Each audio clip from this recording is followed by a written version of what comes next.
But I think the development of full artificial intelligence will spell the end of the human race.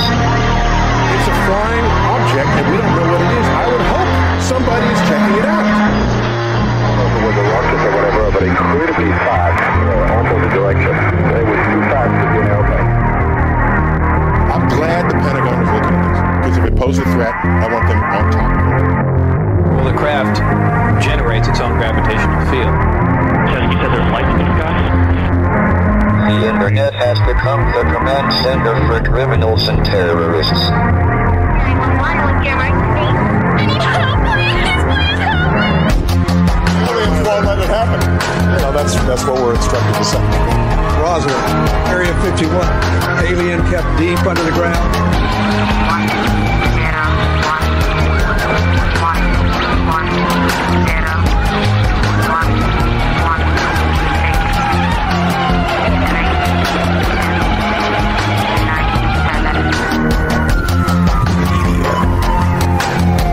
Doesn't have your best interest in mind.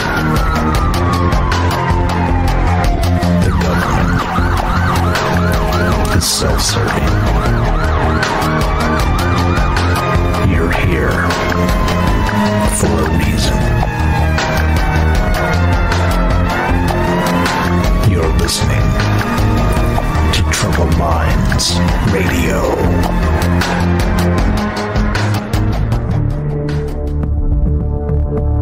Broadcasting live from a secret bunker just off the extraterrestrial highway. Somewhere in the desert sands outside of Las Vegas. From somewhere in space-time, loosely labeled Generation X on planet Earth.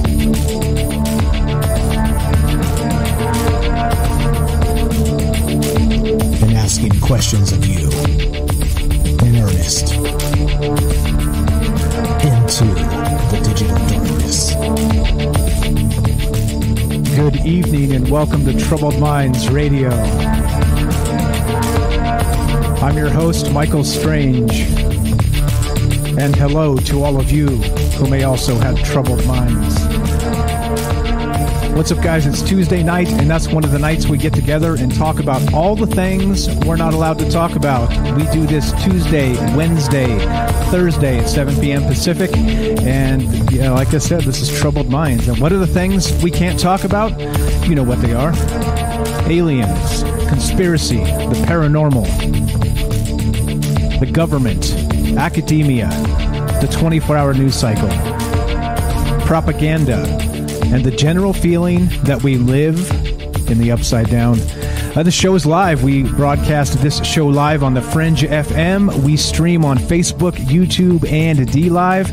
And we're taking your phone calls tonight. If you want to be part of the show at any point, you can give us a call at 702-957-1037. That's 702-957-1037.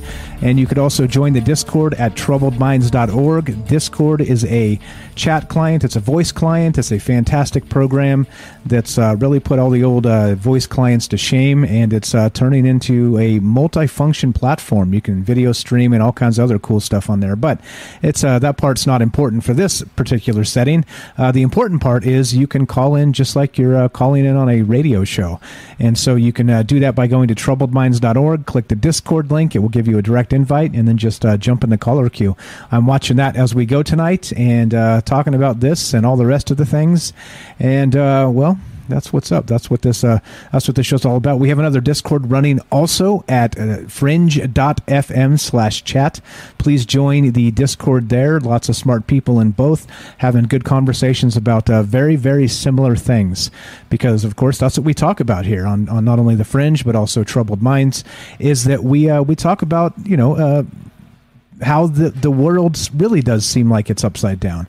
With in particular, let's go to what we're going to talk about tonight. Speaking of an upside down world, we have a UFO report come out on Friday, which we did a special stream for, right? A special Friday night stream, which we normally do not do, but we couldn't miss it. We just absolutely could not miss it because it was the UFO day of the century, was it not? We had that huge report hit, and all 9 pages of it with the title page and then three glossary pages.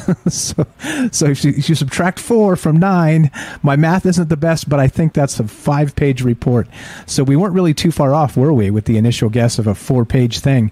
But so in any case, sort of part of the upside down is that we get leaks, the media leaks, the government leaks, everybody leaks all the time, right?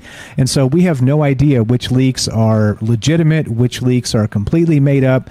Everybody out there you talk to has some sort of sources. You notice if anybody follows UFO Twitter at all, everybody's got a damn source, or 3 or 5 or whatever, and everybody's like, I'm hearing from my sources that this might happen and that might happen and the other thing also might happen. Oh no. Well, guess what? I have 0 sources. My sources and my secret weapon are you. You, that's right. If you're out there listening to me, you are the secret weapon of this show, because maybe you can fool one of us, maybe you can fool 2 of us, but if you have an entire army of troubled minds out there, you can't fool all of us. And that's why we do it in the format we've always done it, and take your phone calls and have these discussions, because the more people we get together with, let's say, like-minded people, the more we end up being able to crowdsource information, the more we get that wisdom of the crowd effect. And it's sure, fool me, that's fine. I've been fooled before, I'll be fooled again. I'm not going to be too upset about it. But the point being is that what's going on in this world we live in? It seems like all this propaganda and all the BS, and especially now with all the UFOs, it's got to make you wonder, right? It's got to make you wonder. So as we know, this UFO report hit. I'll do a quick recap of that as we get going, just in case somebody missed the Friday stream, or you've been living under a rock and didn't realize that the UFO report of the century, that's right, I said the century, the UFO report of the century is out. And it's on Friday we talked about it, went through it line by line, and it does seem, well, let's just use the word underwhelming. How about that? Some people are hyping it up like it's a big thing, it's a hot thing, it's going to change the world. The government has admitted they don't know what these things are, but I'm pretty sure they've said something similar before. I don't know. You tell me. So in any case, like I said, we're taking your phone calls. If you want to be part of the show, give us a call at 702-957-1037. That's 702-957-1037, troubleminds.org. Click the Discord link, and you can get in here and talk about this UFO report, or whatever else is going on in the world, because, well, it's your show too. Just if you're going to derail, just don't take too long. How about that? I think that's probably a fair rule here. But okay, so let's go to the report. This is the report itself. I'm going to put this up. I'm going to link it. We did this on Friday, so I'm not going to spend too much time recapping this. But like I said on Friday regarding this UFO report, I was probably more interested in what was happening with the press, okay, with how they were going to report this and what was going to happen with the news cycles come Monday. All right. Well, it's Monday, or it's Tuesday actually. So we skip the weekend and let's snap our fingers and time travel from Friday's show to today's show. Now we've had a few days to not only ourselves digest what was in this actual report, but see what the press is kind of talking about, not just yesterday but today. So we'll get into some of that. So notably, let me just burn through a little bit of this. If you guys didn't catch the show on Friday, like I said, I realize not all of you can catch every show, so I got to make sure we do a little bit of catching up here. So bear with me just a sec as we point out some. They actually have a new classification system. All right. So they're saying that the UAPs probably lack a single explanation. And so this is probably the best sum up of the entire thing is right here in this part. So let me just read this a little bit and then give you the new categories that they've laid out for UAPs, UFOs, for whatever's going on with this. So here we go. And yes, TMZ does have a special that's out. TMZ, I think, is airing a special right now, or in an hour Pacific time, something like that. Some people have seen it on the eastern seaboard or whatever because of the time change. But I think the thing is that we'll talk about that tomorrow. Because I haven't seen it. But anyway, so let's go to this. UAP probably lack a single explanation. And again, this is from the UFO report of the century, right? If you don't remember, we've been talking about this ad nauseum since December. So in December, there was a provision put in the COVID relief bill that by June 25th, the U.S. government had to come clean on what they know about UFOs and also provide unclassified report, not declassified, unclassified report to the American public. So this is what has been provided to us with all of our hard tax-paying dollars. We get this. Straight from the report, the UAP documented in this limited dataset demonstrate an array of aerial behaviors, reinforcing the possibility that there are multiple types of UAP requiring different explanations. Our analysis of the data supports the construct that if and when individual UAP incidents are resolved, they will fall into one of 5 potential explanatory categories.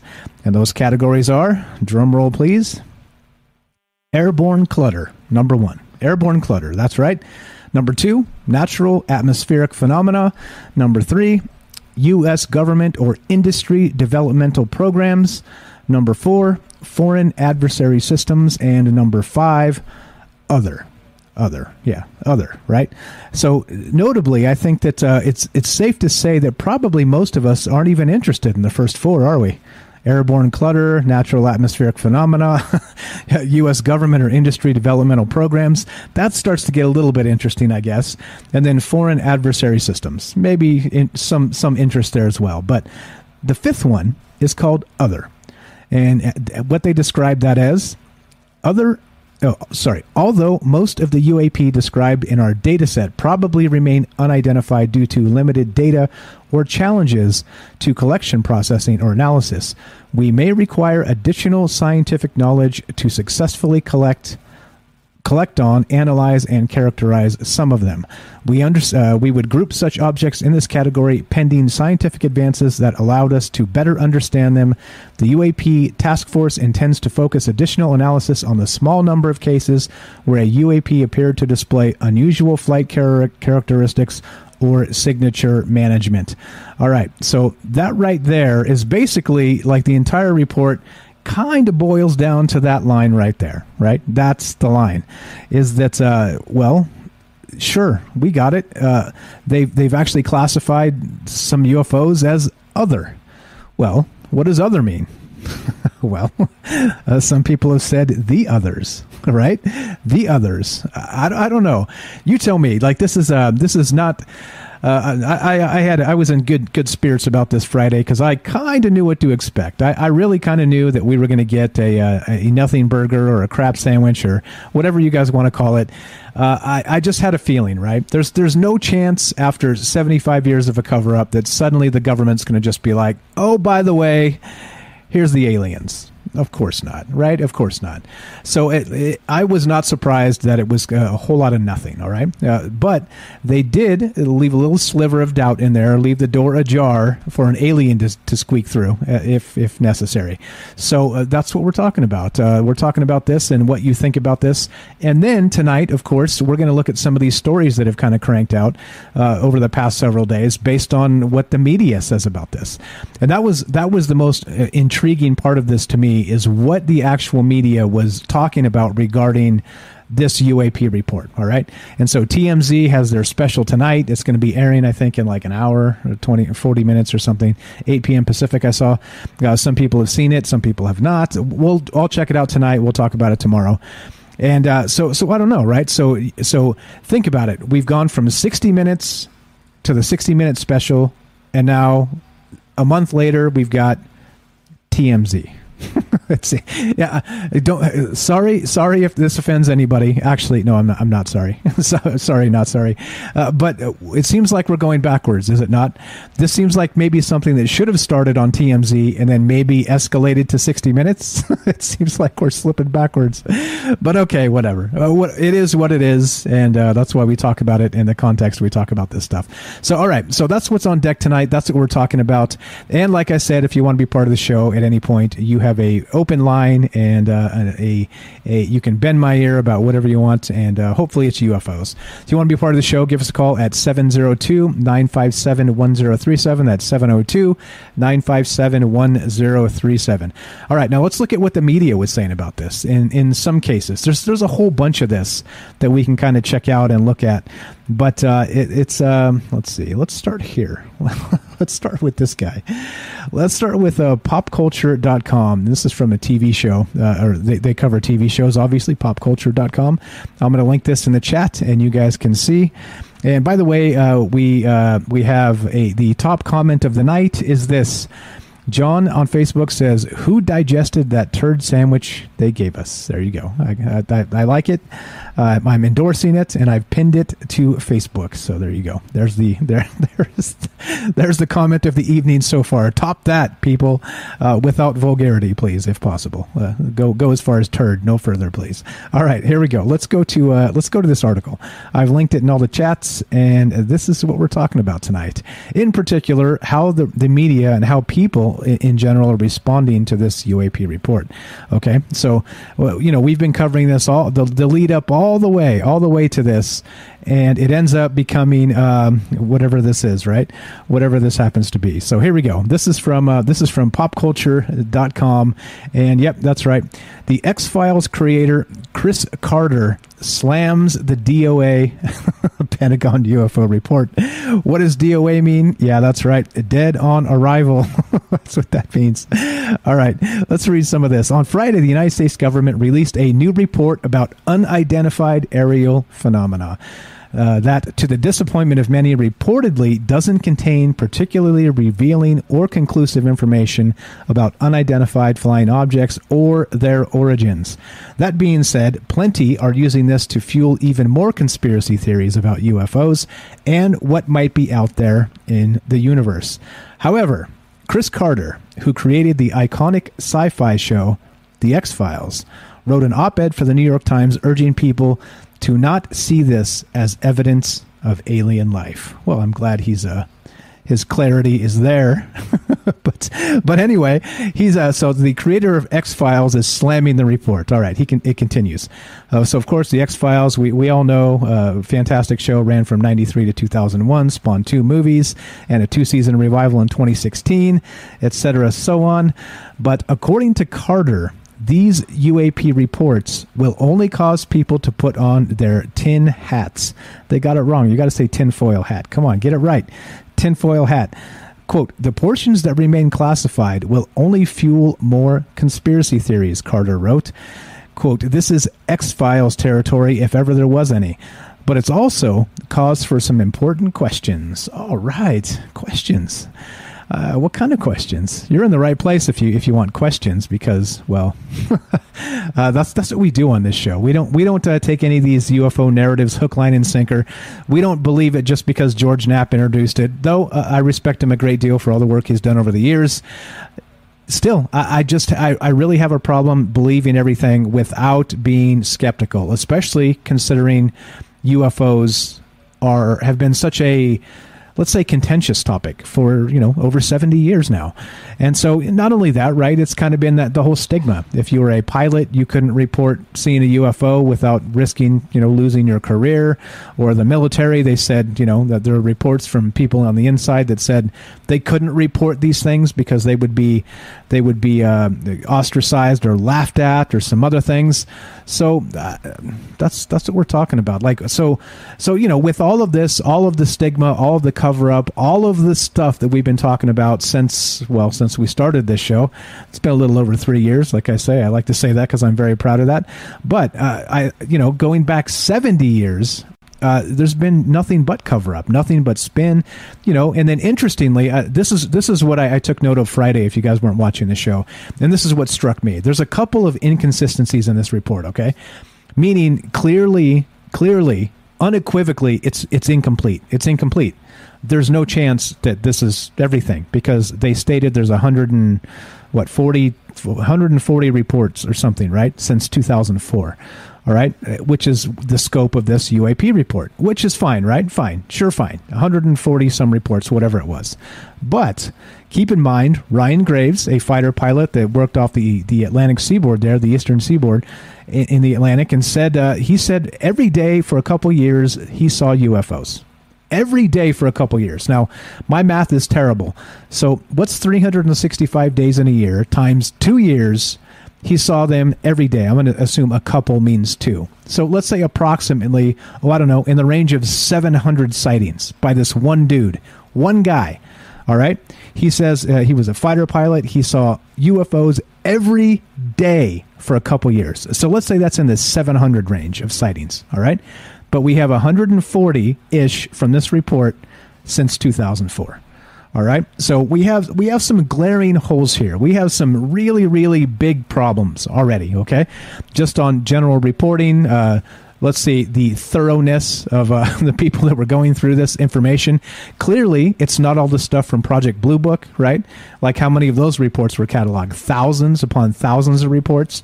So if this guy's seeing 702 years approximately, and Project Blue Book had thousands over a decade, how come we only have 144 since 2004, right? And so in the report, they stated that the reason for that was, of course, that we didn't have a actual reporting procedure for UFOs. All right, that's what's going on. We didn't have an actual, people didn't know what to do if they saw the UFOs, and they did mention in the report, to their credit, they did mention the stigma, meaning that people were not really encouraged to report UFOs.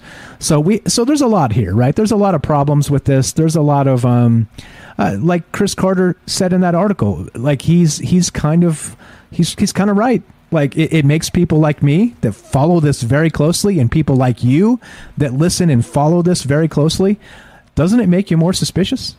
Like, okay, couldn't you have said, we've got 10,000 reports. If they had said something like that, and, we're still going through them and revisiting or something like this, right? If they had said something like that, I'd be more satisfied, because it would be like, okay, no problem. There's a ton of time that you'd have to take to kind of go through that with a fine-tooth comb. Take you more than 6 months at government speed, probably 70 years at government speed, But I don't know. I think that's part of the problem here, is that we have an incomplete reporting of this UAP report, which hit on Friday, by the way. They delivered it on time, if you can believe that. And then we have thousands of sightings back to Project Blue Book. This guy Ryan Graves says he saw 700 or so with his own eyes, or his own radar, by the way. We'll get to that a little later on. So suddenly his story is changing, which I tweeted that out a little bit ago to him to see if he'd comment, and no comment as of yet. But anyway, I don't know. I don't know what's going on with this. It seems like, again, more obfuscation. All right, more kick the can down the road. More, well, we'll tell you when we know more. Well, you've had 70 years. I mean, Roswell was 70 years ago, for crying out loud, and they say that's when the cover-up began, right? So what's going on here? That's the question. That's what we're doing tonight, and of course, we're looking to hear from you. What do you think? After you've had a weekend to kind of digest this UAP report, how are you feeling? Have you seen what the press is saying? We got a statement from Chris Carter saying, nope, it's DOA, dead on arrival. Well, I don't know. I don't know what to tell you other than I'm going to keep pressing. I'm going to keep watching. I'm going to keep my eyeballs on these details, because the devil is usually in the details, they say, right? And so we'll see. And we'll get to some leaks. Apparently, the classified version of this had some spicy stuff in it. And like Marco Rubio suggested, there are possibly leaks happening as we speak right this minute, happening right now, but I'm a time traveler, so I can pluck them out of the ether and give you some leaks coming from Richard Dolan right now in a live stream, I believe. So anyway, I can do two things at once. Watch this. Hold my beer. All right, so in any case, that's what we're talking about tonight. We're kind of circling back on this UAP report to see what the heck is going on, and we're taking your phone calls. What do you think about this? What have you seen from the press? Are you impressed? Are you depressed? Are you where do you sit with this? So in any case, that's what we're doing tonight. This is Troubled Minds. I'm Michael Strange. Give us a call, 702-957-1037. That's 702-957-1037. And taking your phone calls tonight. But for now, we're going to take a quick break. Don't go anywhere. More Troubled Minds, more UFOs, more conversation when we come back.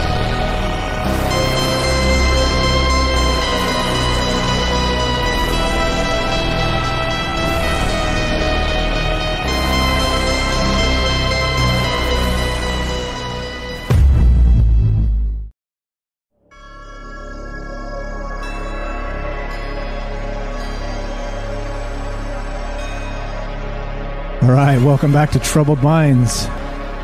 I'm your host, Michael Strange, and we are streaming on Facebook, YouTube, and DLive. We are broadcasting live on the Fringe FM, and we're taking your phone calls. What do you think about this UFO report, about the media response, and what should we expect next? Those are the questions for tonight, and we've got some more info coming at you. Some leaks, as Rubio suggested, and your thoughts. If you want to be part of the show, you know what to do. Give us a call at 702-957-1037. That's 702-957-1037. I'm going to put the phone number up and you can see it. You can also join the Discord at troubledminds.org. Click the Discord link and we'll put you on the show. Easy as that to join the caller queue once you get in, and there you go. There you go. Simple. Let's see. So what's going on? What is going on with this? All right, so let's go back to what we were doing here. Trying to keep up with all the chat and all the rest of this stuff. Very, very good stuff. Thanks, guys. Uh-oh. We got something going on out there. We got a barking dog. All right, so in any case, we're gonna have to not worry about that because I can't walk away right this second. But dog, stop barking. All right, so anyway, let's go to what we were just talking about Chris Carter. All right, so he actually slammed the UFO report as DOA, dead on arrival, and he was basically saying when you release kind of a nothing burger like this, I'm paraphrasing, of course, that we end up with more questions than answers, right? And of course, after kind of kicking the can down the road for 70 plus years, that's not really the type of thing that we should expect, right? And again, like I said, it's kind of a cherry picked a portion of time here from 2004 to 2021, and only 144 reports, I think it was. So that's a problem, right? That's a problem. It shows you that the government in 6 months can't even access some sort of database. It means that somebody's not keeping track of this, if we're expected to believe that, right? Like, think about that. So we're expected to believe, okay, so here's some more plot holes, all right? You want some plot holes? Here's some more. So we're expected to believe something as serious, or potentially serious, let's say, as UFOs flying around in the sky, right? UFOs flying around in the sky. We're expected to believe that the government hasn't kept a close tabs on this, right? Is that what we're expected to believe? Because, of course, given 6 months, they can only conjure up these 144 reports, all right, since 2004. So, to me, I think that there's something wrong with this. I think that I don't believe it. I don't believe that there's no... I'm sure maybe there was no reporting protocol since 2019, but what about Project Blue Book? What about, what about Project Grudge? What about whatever was... what about ATIP? What about ATIP? Remember that? How quickly we forget that. Advanced Aerospace Threat Identification Program, AATIP. Remember that? Lou Elizondo worked for that outfit, remember? Who's out from the government now pushing this disclosure project. So what happened to ATIP? Are we saying that ATIP didn't have like an easily accessible file cabinet, at least, of thousands of UFO sightings? Like I said, again, there's so many plot holes here that kind of makes me more suspicious. And very much like Chris Carter stating, when you drop something like this without any kind of additional data for people like us that watch it closely, what are we supposed to expect? What are we supposed to think? I guess that's the bottom line here. What are we supposed to think? It seems bad. It seems bad to me. So okay. So remember, most recently, ATIP supposedly was kind of keeping an eye on these things. Lou Elizondo was supposedly working for this outfit, which has been corroborated more so recently than in the previous days, because apparently it seems like the Pentagon is trying to smear him now, right? And so, I mean, there's an unbelievable amount of drama surrounding this, and we're still not even talking about the data. Right? It's kind of like, oh, well, it's just a little bit of data. right? Like 144 reports.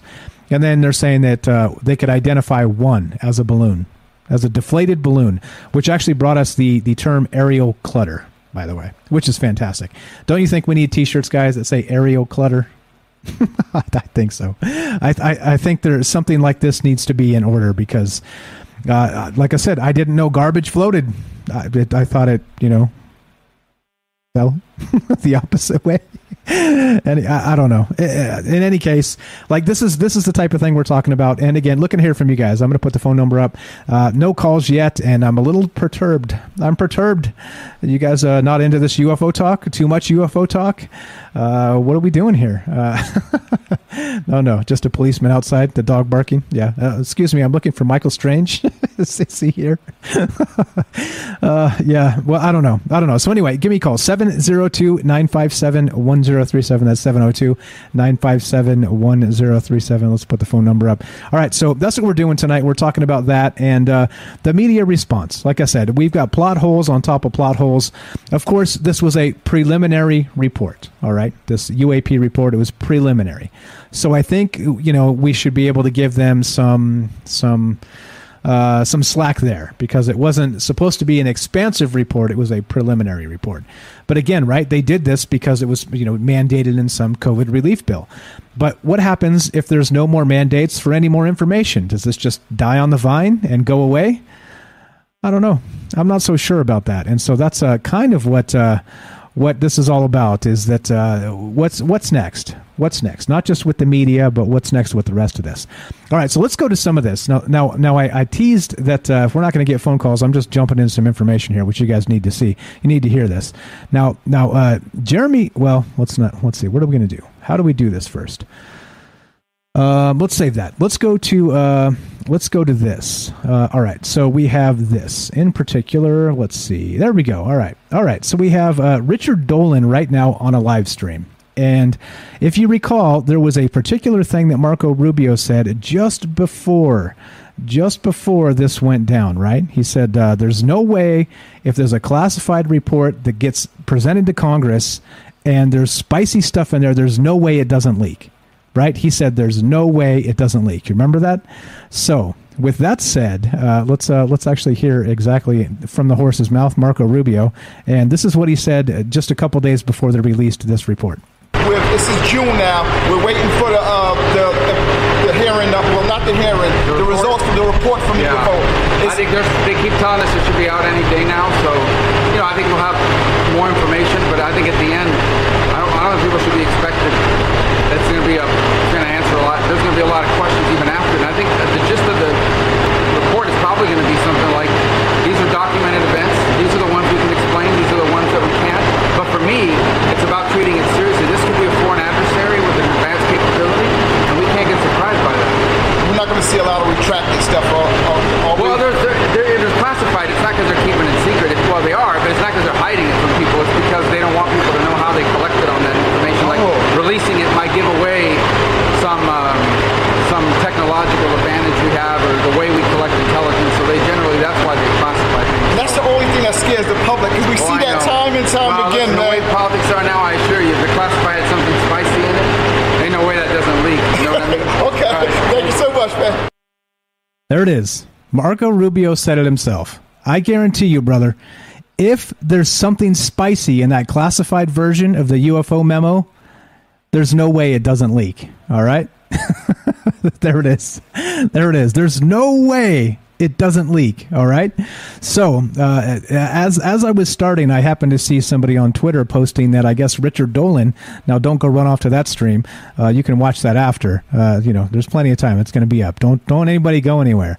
But apparently, right now there's a live stream going on where Richard Dolan says he has had information leaked to him from the classified report. And you kind of almost won't believe the things that they're saying in this leak, all right? This, quote, leak.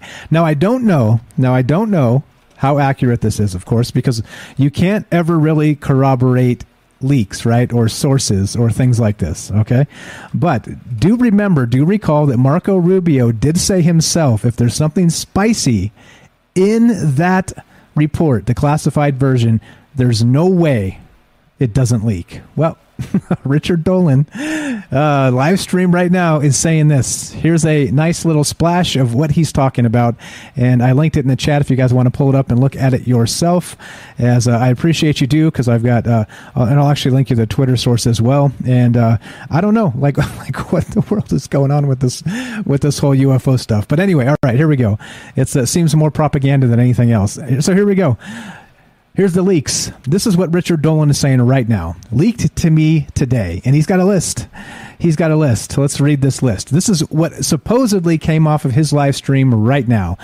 The classified portion of the UAP report given to a select number of congressmen and senators relates to the following. Number 1, energy pulse propulsion system projects.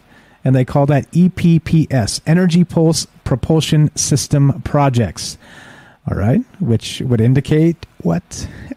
That they're ours, right? There's number 2. It doesn't end there. It gets better. Again, these are leaked to Richard Dolan from a source of his. He's saying this right now on a live stream. Number 2, ion propulsion systems, he says. Ion propulsion systems. Number 3, yep, look what this says. Anti-gravity propulsion systems. That's what it says. Number 4, it gets better. You think that's not spicy enough? Number 4, antimatter propulsion systems. Yes. Now we're talking, right? Now we're getting somewhere.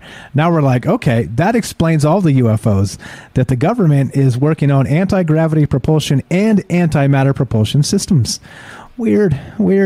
Number 5, it continues. Ramjet hydrogen propulsion systems, RHPS. I don't even know what the heck that is. Does anybody know what a ramjet hydrogen propulsion system is? I would hope that it's kind of UFO-y, right? I would kind of hope. So there we go. Number 6, compressed nuclear propulsion systems, the CNPS they call it. And of course, there's more. Number 7, advanced use of exotic elements for energy research. And it says ET related items in parentheses. Advanced use of exotic elements for energy research. Huh. Weird. So is this a leak? Or is this more disinformation? Or is this, no offense to this individual, is this somebody making something up? Right? Who knows? Number 8, the K-Song, K-S-O-N-G, K-Song Energy Propulsion System Research Project, known as KEPSRP. Yeah, there we go. And then it continues on the bottom of this. And I did link this if you guys want to pull it up and have the list yourself. I'll find the Twitter source as well. This was just happening right as we started the show, so I had to grab this really fast and go quickly on it. But I'll read the bottom of this. And yeah, so this is apparently, supposedly, the leaks from the actual source inside of what Richard Dolan is saying leaked this information to him. And the paragraph on the bottom reads this. All these highly classified projects are under the control of the Defense Advanced Research Project Agency, which of course is DARPA, and being managed by a classified group called Advance Group 6. All funding for these projects is black confidential, funds appropriated under intelligence operations costs. Some funds come from private contractors. Prototypes of flying crafts utilized the above technology are being flown at Area 51 and Tonopah Air Force Base test range. Some of the UAPs observed in and around Nevada can be attributed to crafts using the above propulsion systems. However, none of the experimental crafts have flown outside the Nellis test and training range. By the way, I'm in Vegas, and Nellis is like, I don't know, 10 miles from me. So, I've seen some UFOs out here. Is this what I'm seeing? UFOs would be not aliens. Not if we actually have the thing suggested in this file right here. This continues. None of these experimental craft can be attributed to the sightings photographed by the U.S. Navy. And I don't know, they got the little corrections. The contributed is actually should be attributed instead of contributed. So is this somebody messing with Richard Dolan? Is this for real? Again, like I said, I'm not the guy with sources. I'm not that guy. All right. My sources are rating everybody else on the internet and going, that doesn't make sense. So those are my sources. My sources are open sources. Okay. So, but you tell me, right? That list right there was a pretty exotic list of advanced propulsion techniques. All right. Now, I don't know what you think about Richard Dolan and his work or whatever. And this show isn't about that. It's okay. It doesn't matter. You can like him. You can not like him. You can be somewhere in between. It's all fine. But antimatter propulsion, anti-gravity propulsion. Yeah. I don't know. I don't know what to say. I'm a little bit. I didn't expect the Rubio leak to be as juicy as antimatter propulsion or advanced actual anti-gravity propulsions. So I don't know, right? Like it seems to me like this is all part of a big psyop, right? That's what it seems to me. And including it could be the information being leaked to Richard Dolan, right? Imagine if the Chinese see this list, right? And they're like, oh, crap. Like, are they really working on this stuff, right? No, right? I don't know. You see what I'm saying, though? Like, this is the type of one-upsmanship that these militaries like to engage against each other in the propaganda wars, right? So if somebody can actually claim that we've got technology to replicate these UFOs as they're being seen, the Tic Tacs and these other things, then we have a serious military problem if you're an adversary, right? Or vice versa. And so it seems like in military terms that the largest militaries on Earth are going to tiptoe around this very carefully. And the reason I say that is because they want to make it seem like it's them, even if it's not. So let's say it's ET, all right? Just again, let's speculate a little bit here, stretch our speculation legs, put on our tinfoil caps, and think. Now, if this is ET, and we really can't quantify it, that means China and Russia probably cannot either, right? However, we would try back and forth to make the other adversary believe it was us. You see? So something like a leak to Richard Dolan, and I'm not saying, again, I don't know. I'm speculating. That all might be legitimate. It all might be happening. I don't know. Right? So I'm not going to comment to that other than it can't be verified, because people that say, I hate inside sources, I hate leaks. Me personally. Exactly for that reason. Because you can't verify any of it. And so, right, and that includes political leaks. That includes leaks of every single kind. All right? I can't stand them because they politicize the hell out of them. They spin them. They use them in the media for clickbait. And you don't even know if it's real. It could be completely fabricated by the governments behind these things. So as a result, I don't know. What does all this mean? Anti-gravity propulsion. Think about that. Do we even have anti-gravity like in a bottle? Like, can we even create anti-gravity in more than tiny amounts at this point? I don't know. I'm not a physicist. I don't know, but I was under the I thought, again, and I could be very wrong. I could be very wrong about a lot of things, including that maybe this is just all reversed engineered ET craft from the 1947 crash at Roswell. Who knows, right? Like I could be very wrong about that too. Who knows? So don't get me wrong. This is the question show, not the answer show. I don't know the answers here, but I am wondering if it is possible to actually create antimatter in a substantial way that you could actually create propulsion from it. I don't know. I really don't know. But this is pretty crazy stuff, right? This is pretty crazy stuff. And so I don't know where to go with this other than this was said by Marco Rubio. He actually specifically said, if there was something spicy in that report, it's going to leak. And now we have Richard Dolan saying, oh, by the way, a little birdie told me all this crazy stuff, right? And I say crazy because it seems hard to believe. I don't mean, crazy, like one flew over the cuckoo's nest. I don't mean that kind of crazy. I mean like WTF. Like, what is all this stuff?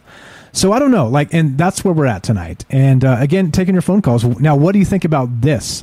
Do you think that these leaks are actually legitimate, or do you think that these leaks in particular are some sort of disinformation campaign that is, pitting one actual military against another, propaganda-wise? Matt says, notice they said nothing about Roswell in that report. Exactly. They said nothing about a lot of things in that report. Yeah. So I don't know. Again, looking to hear from you guys. What do you think about this? So number one, again, the question for tonight is, are you surprised at how the media is reacting? Two, this is breaking right now. Breaking as we started this show, that Richard Dolan thing going on. Somebody just posted that list to Twitter real quick, and I snatched it up and was like, okay, we're talking about that. But I mean, is this real? Could this be real?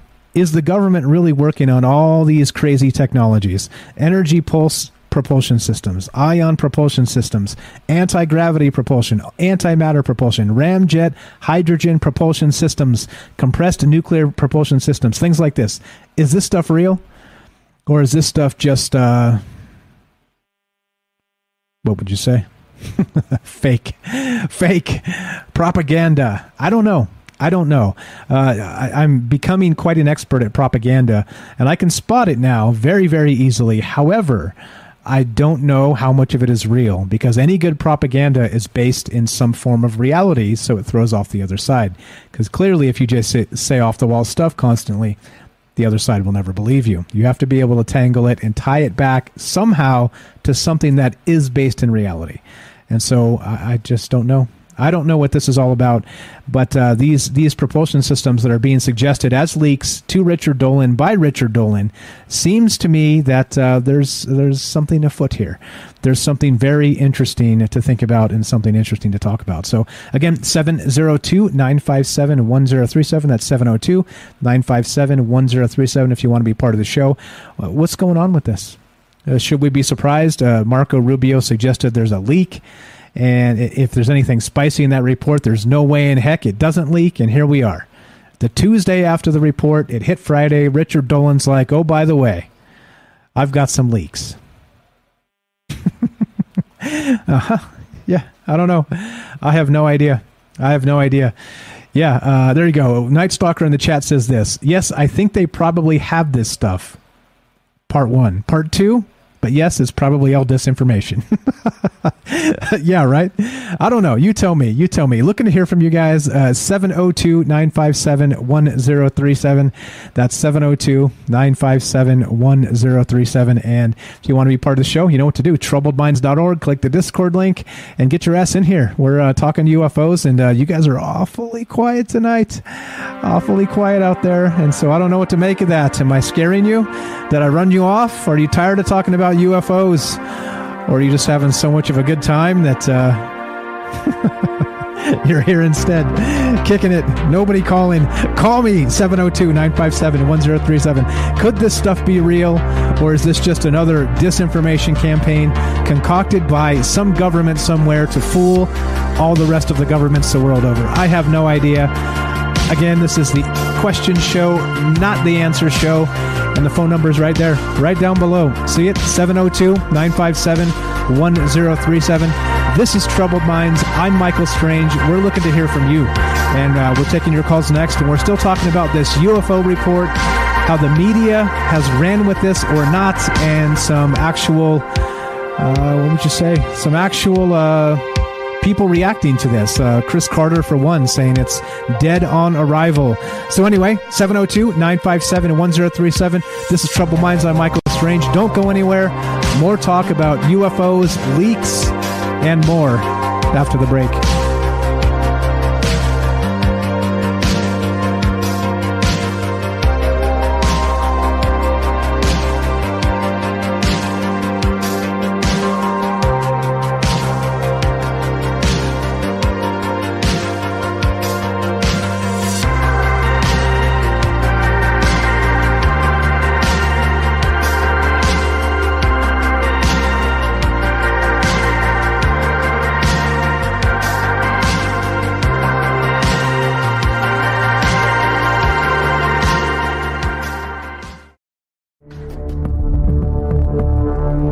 Broadcasting live from a secret bunker just off the extraterrestrial highway. Somewhere in the desert sands outside of Las Vegas. From somewhere in space-time, loosely labeled Generation X on planet Earth.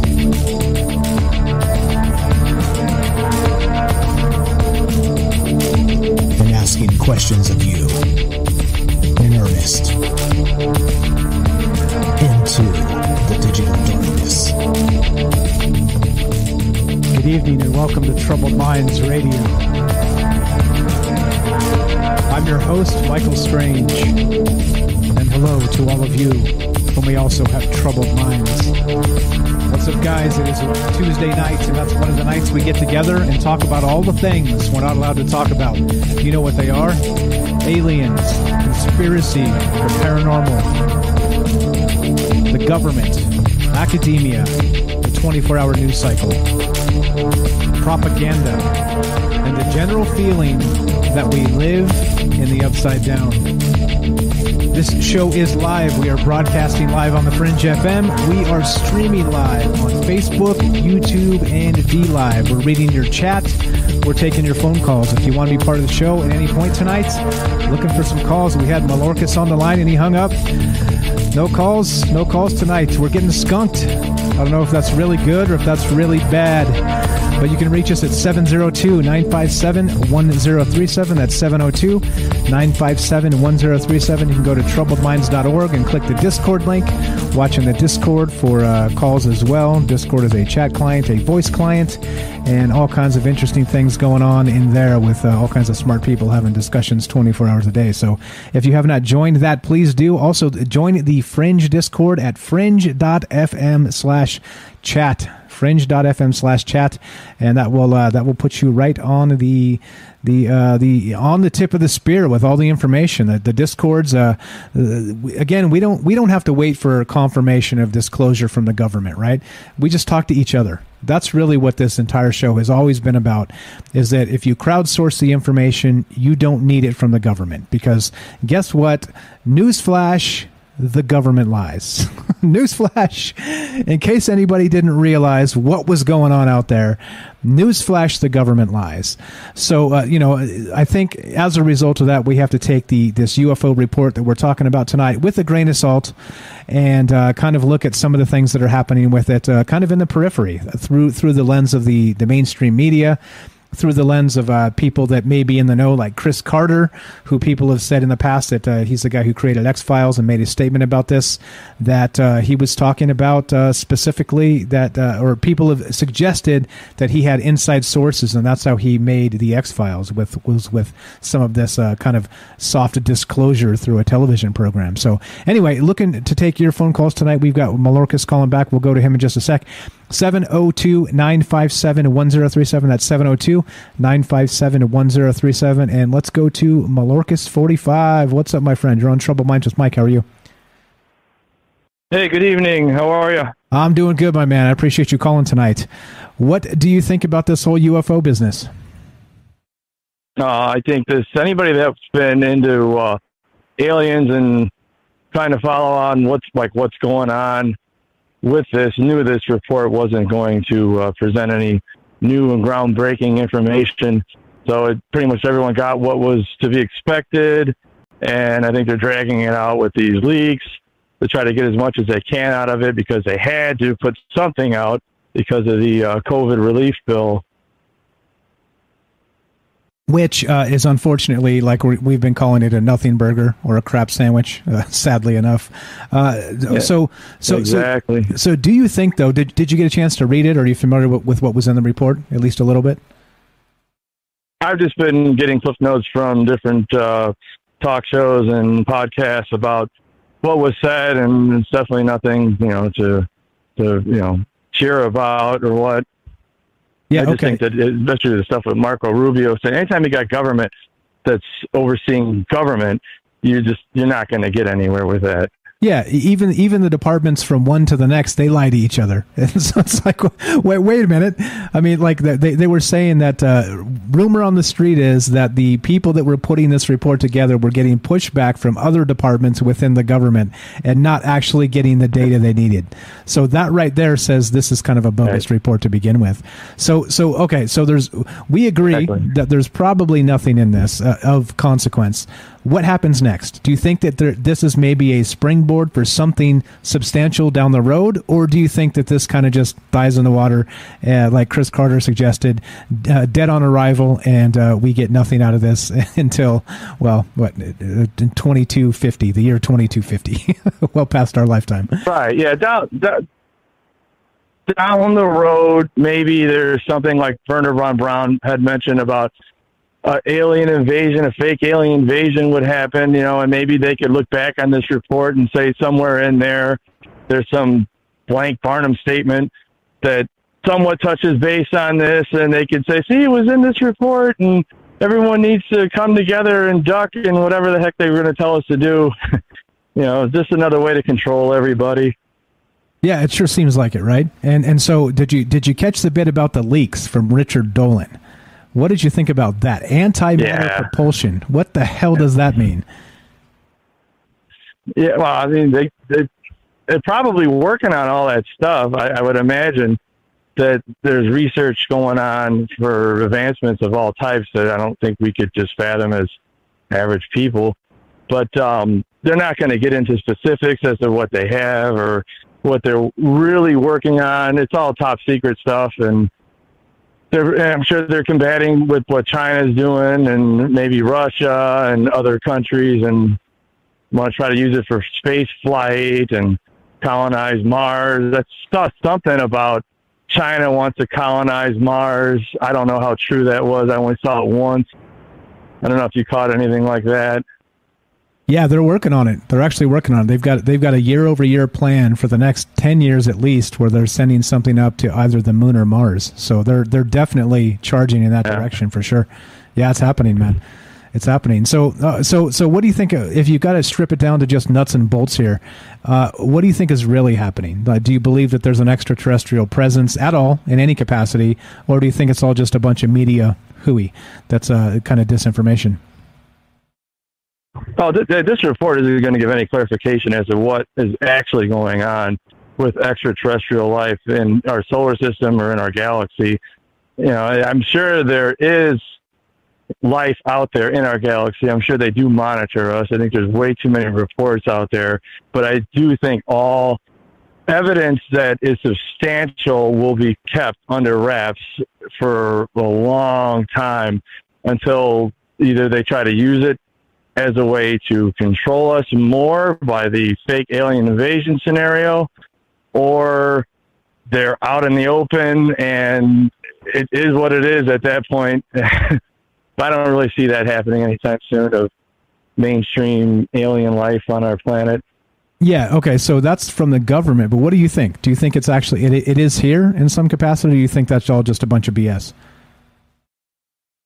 Oh, aliens are like monitoring the planet and our population, definitely. I actually definitely think that there's alien life that at least observe us, if not interact with us. And I kind of think that, what was that report? Can't think of it off the top of my head.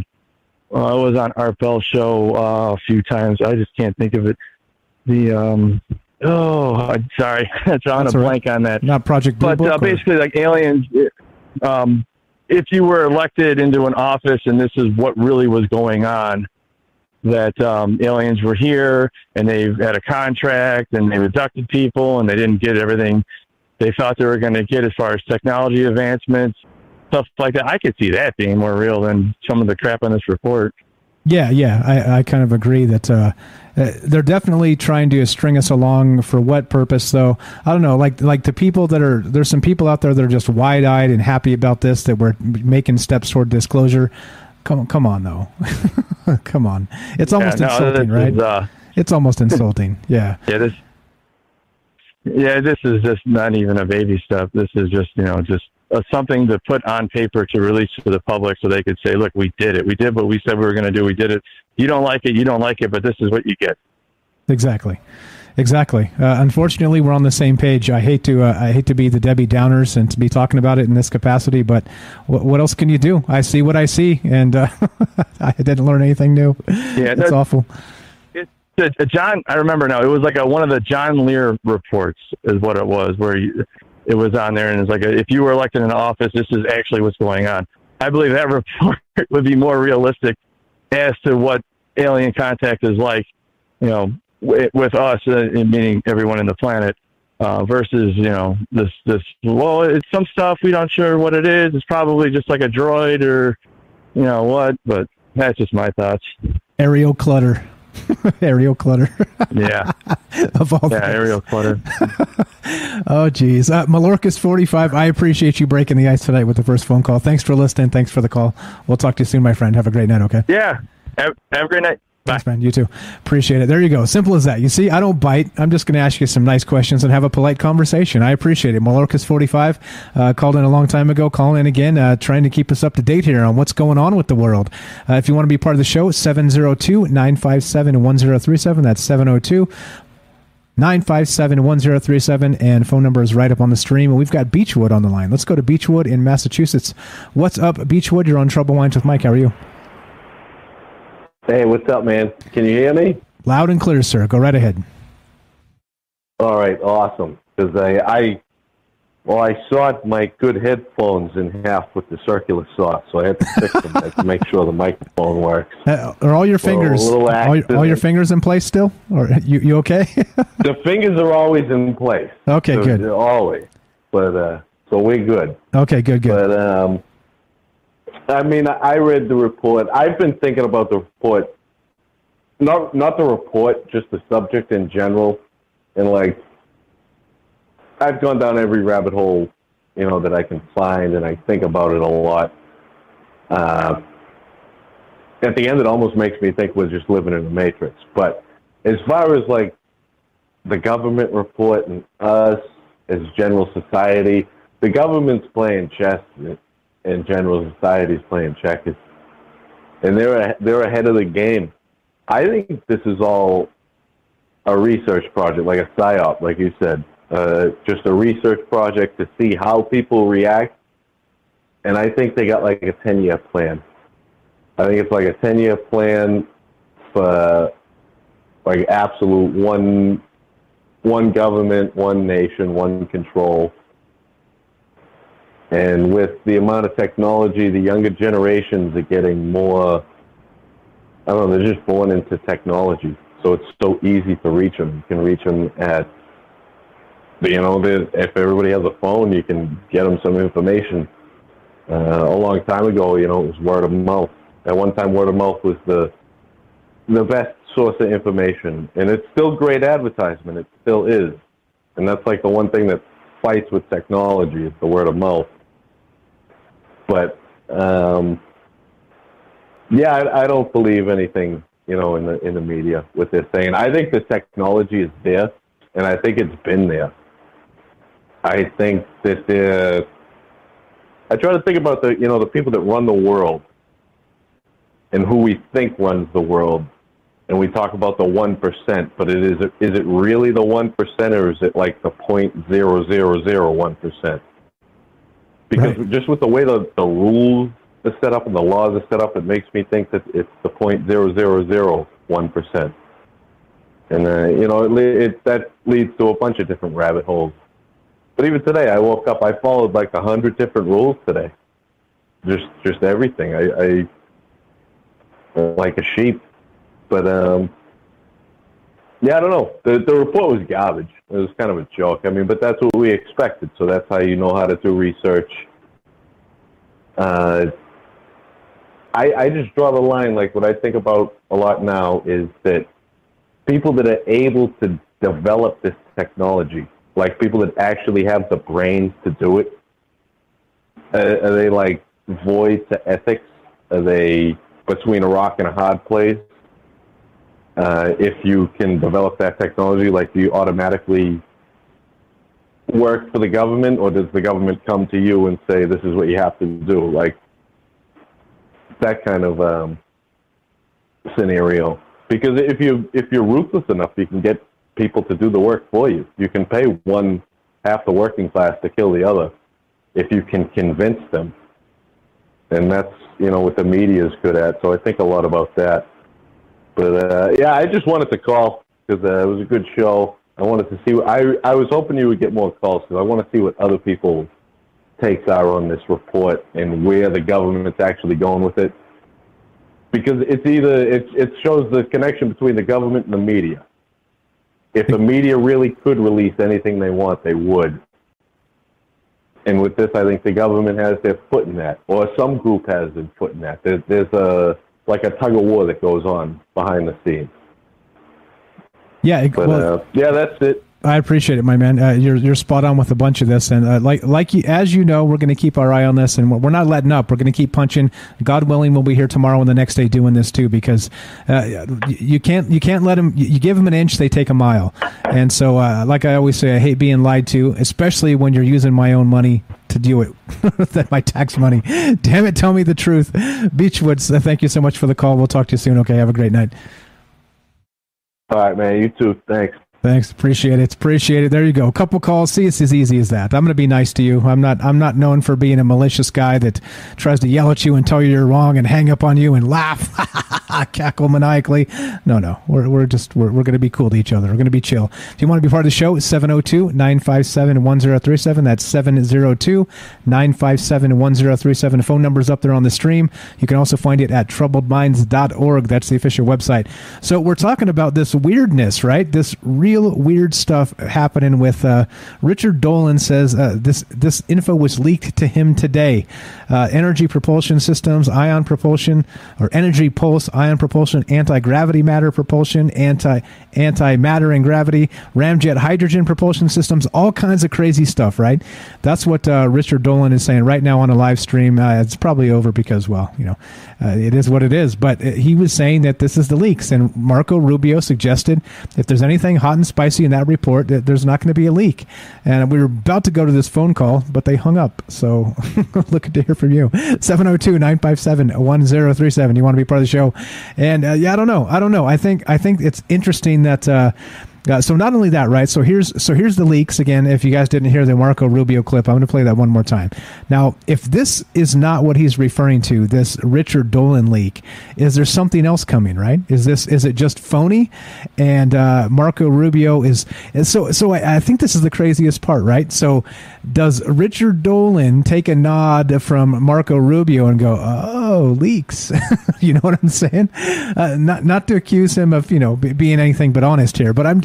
Let's say somebody else. I don't want to say Richard Dolan because that's not fair because I don't know who his source is and all the rest of that. But it's almost like it's like that predictive programming, right? Like last week, Marco Rubio says, "Hey, by the way, there's going to be some leaks about this if there's anything hot and spicy in it." And then sure enough, several days later, bam, leaks. What the heck is going on? Is Rubio trying to tell us something, or is this just more political BS theater that we're used to dealing with on a daily basis? This is what he said just before the report came out last week, and we have leaks right now. This is June now. We're waiting for the hearing. Well, not the hearing. The results from the report from the UFO. I think they keep telling us it should be out any day now. So, I think we'll have more information. But I think at the end, I don't think people should be expected. It's going to answer a lot. There's going to be a lot of questions even after. And I think the gist of the report is probably going to be something like, these are documented events. These are the ones we can explain. These are the ones that we can't. But for me, it's about treating it seriously. This could be a foreign adversary with an advanced capability, and we can't get surprised by that. We're not going to see a lot of retracted stuff. Well, they're classified. It's not because they're keeping it secret. Well, they are, but it's not because they're hiding it from people. It's because they don't want people to know how they collected on that information. Like releasing it might give away some technological advantage we have, or the way we collect intelligence. So that's why they classify things. And that's the only thing that scares the public, because we see that time and time again, man. The way politics are now, I assure you, if they classify it something spicy in it, ain't no way that doesn't leak. You know what I mean? Okay.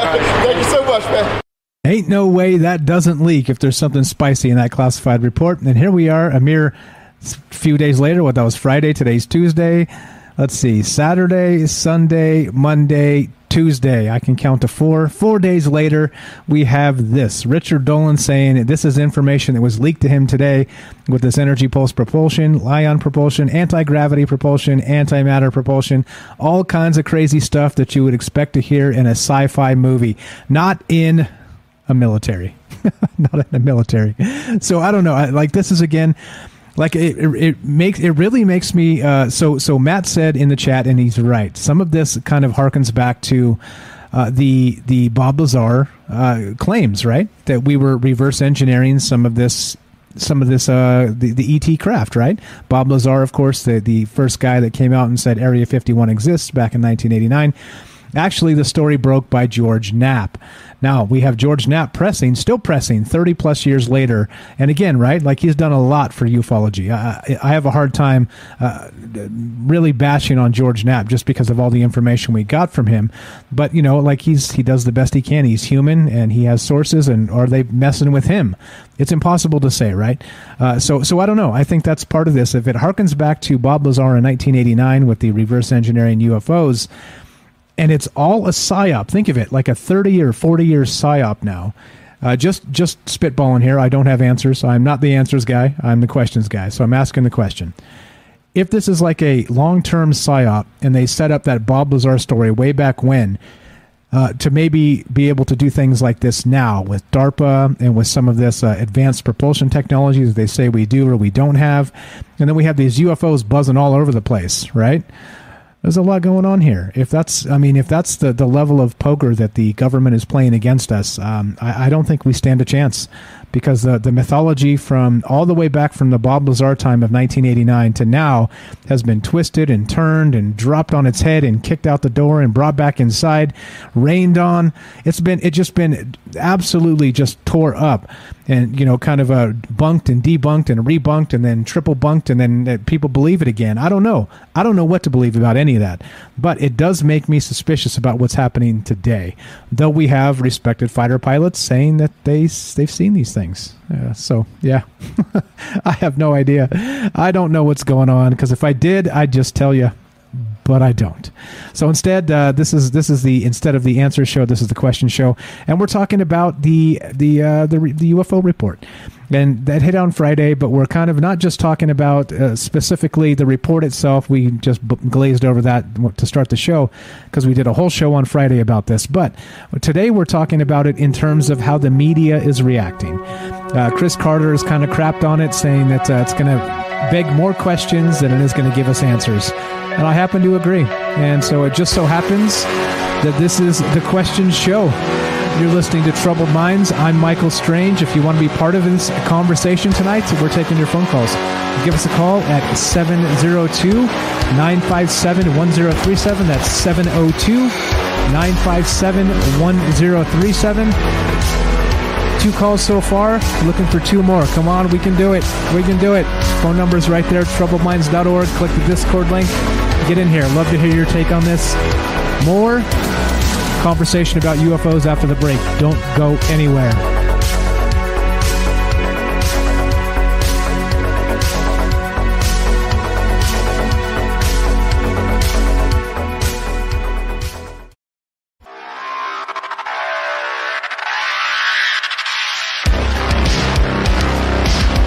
All right, welcome back to Troubled Minds. I'm your host, Michael Strange.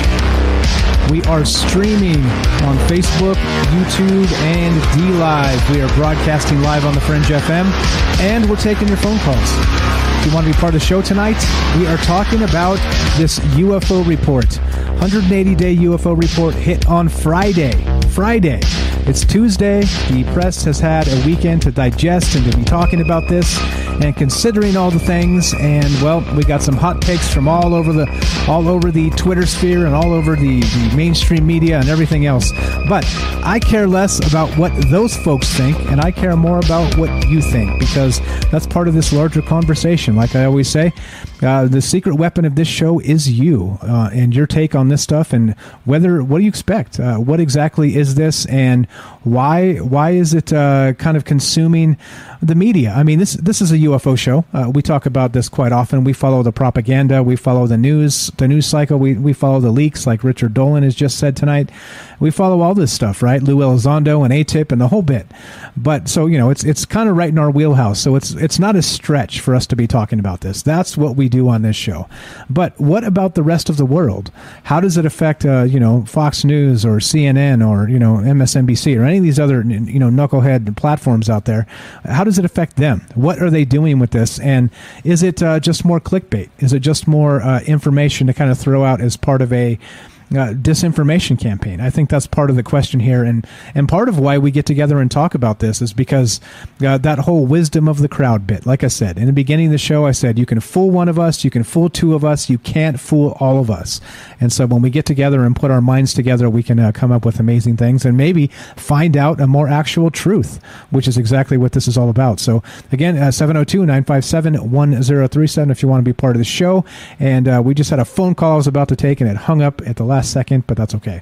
All right, so reading your chat anyway. So we got more. Let's get to this now. Notably, over the last several days. So not only do we have the UFO report that just happened, right? That happened Friday. We have some more news that happened just after that, and I don't know if this is somebody trying to capitalize on what that actually means or what's going on with that. But here we go. Check this out. This is from the Black Vault, and we talked about this. This is from a Reddit thread, and we talked about this from on our news show, which we do on Mondays and Fridays at 3 p.m. Pacific. So if you want to catch us there, we do it on Twitch and just talk. It's just the news, just kind of an hour rundown of maybe the news that's maybe not the news. That's instead of the propaganda, we kind of look at it as just a news show that parses propaganda. So that's what we do, kind of in a shorter version with just quicker hit stories. But we talked about this on Monday or yesterday. So check this out. This happened over the last couple days here. And this is reported and picked up by the blackvault.com, which they are fantastic, by the way. John Greenwald Jr. I can't say enough about the guy, all his FOIA requests and all the great things he does to kind of get to the bottom of this.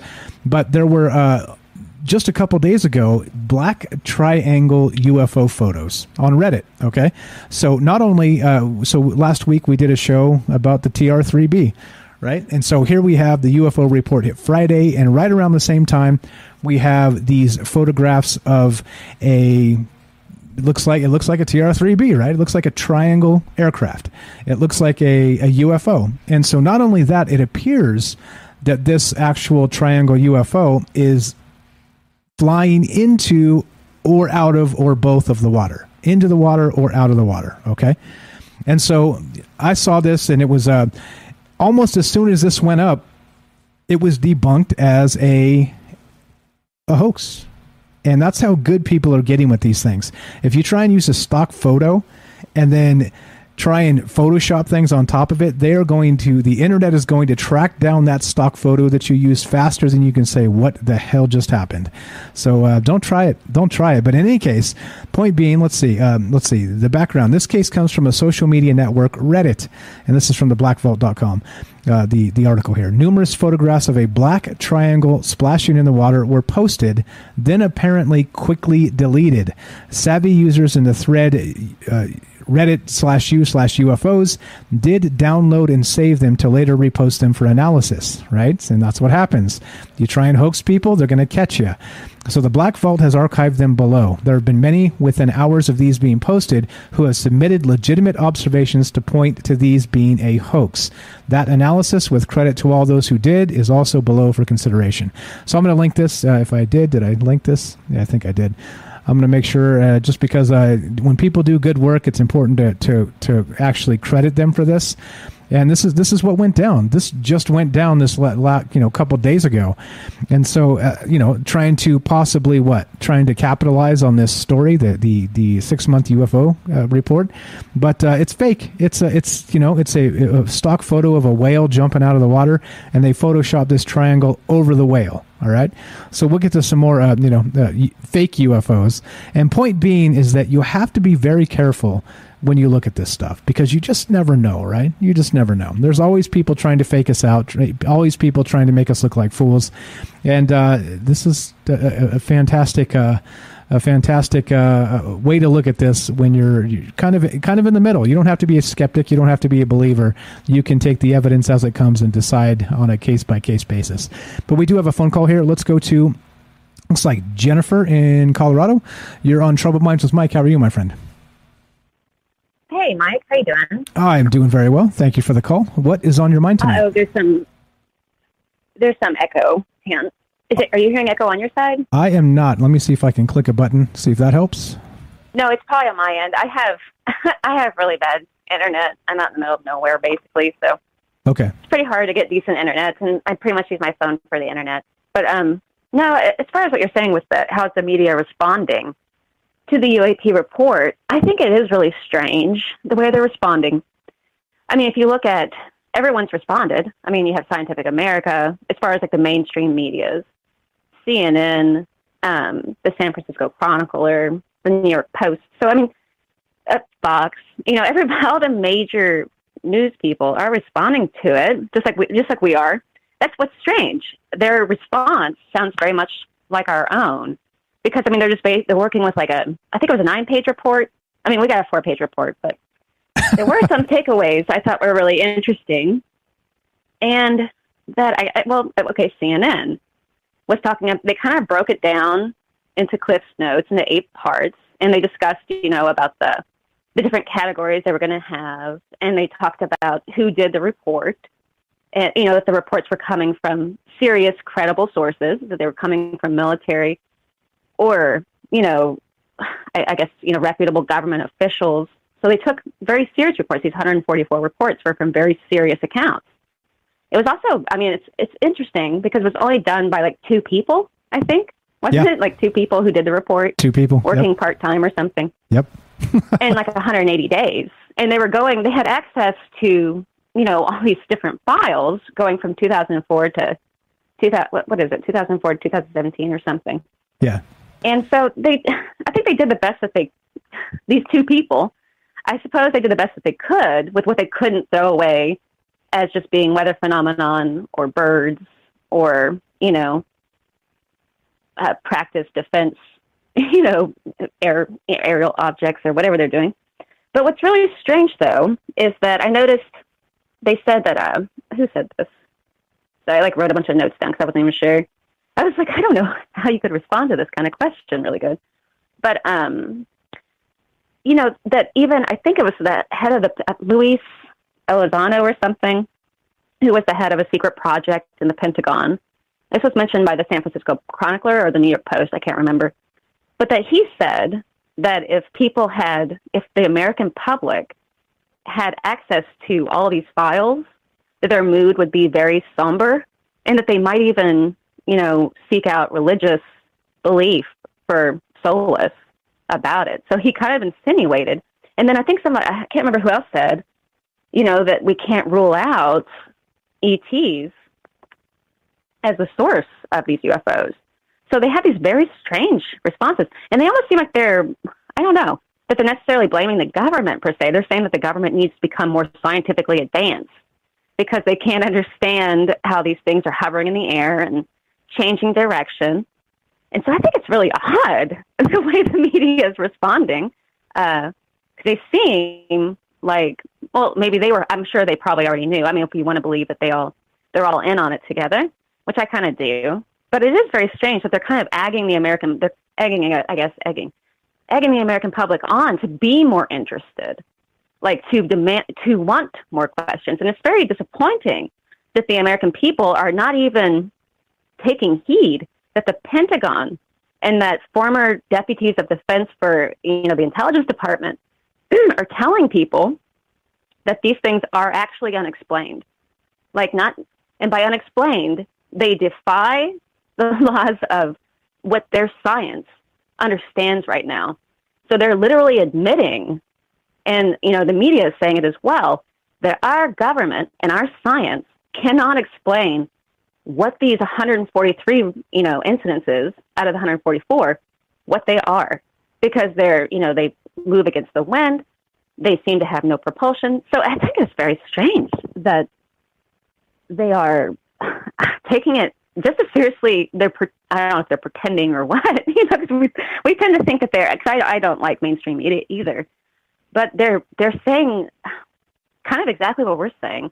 And then they also seem to be like, if we could just figure out, if we could become more scientific, maybe we need to focus on this. But then across the board, it seems that Republicans and Democrats, Adam Schiff commented on this, and a couple of other politicians commented on it, that, what we can agree on is that Republicans and Democrats, want more information and think that we should be doing more. But the Pentagon is basically like sounding an alarm. They've had, and so is the, former Deputy of Defense of the National Security and so on, that, that this is really strange. And, if the American people did have access to these classified files, they might have a very somber mood. It could, so he's insinuating. And then someone else even, like I said, that if people, that we can't rule out that ETs are behind it. And ETs, I think that's very important, extraterrestrial. I always thought that was really important because extraterrestrial would insinuate, a species not from space necessarily. So there's also that possibility. People hear ET and they think from space. But it actually, it doesn't matter, my opinion.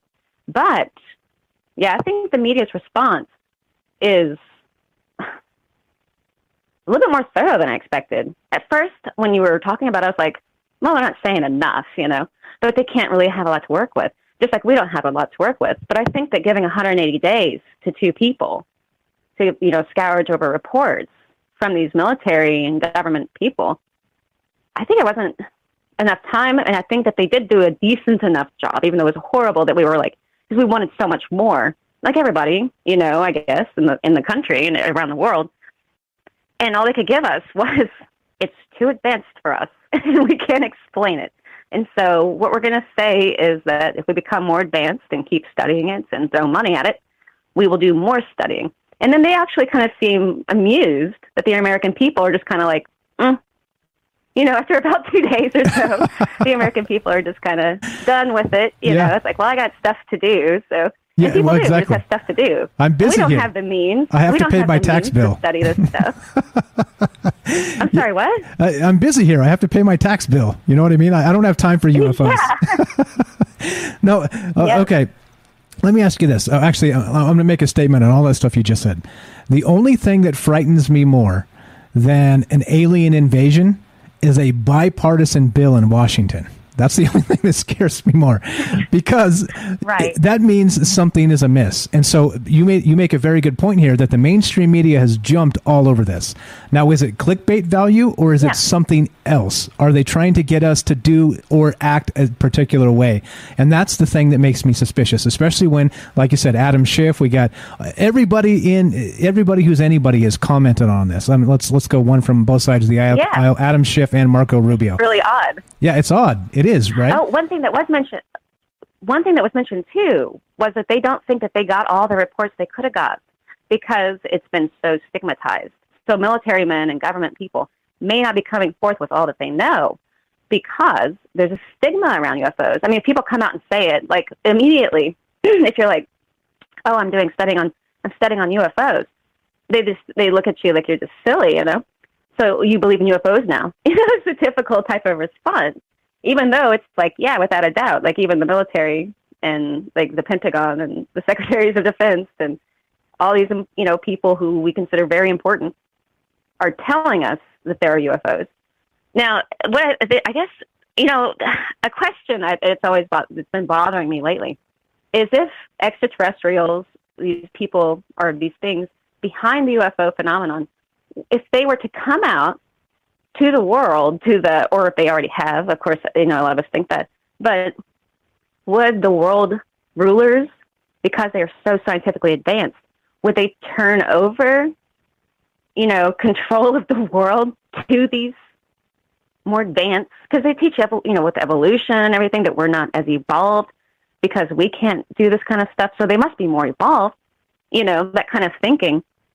I wonder what they would do in that kind of circumstance, if they would be like, well, you guys just take care of this because it's too much for us, or something, even though they're causing all the problems in the world. Right, exactly. Or, a lot of them. That would be... So it's really bizarre. Yeah, it is weird. Like those. And I honestly can't believe. Go ahead.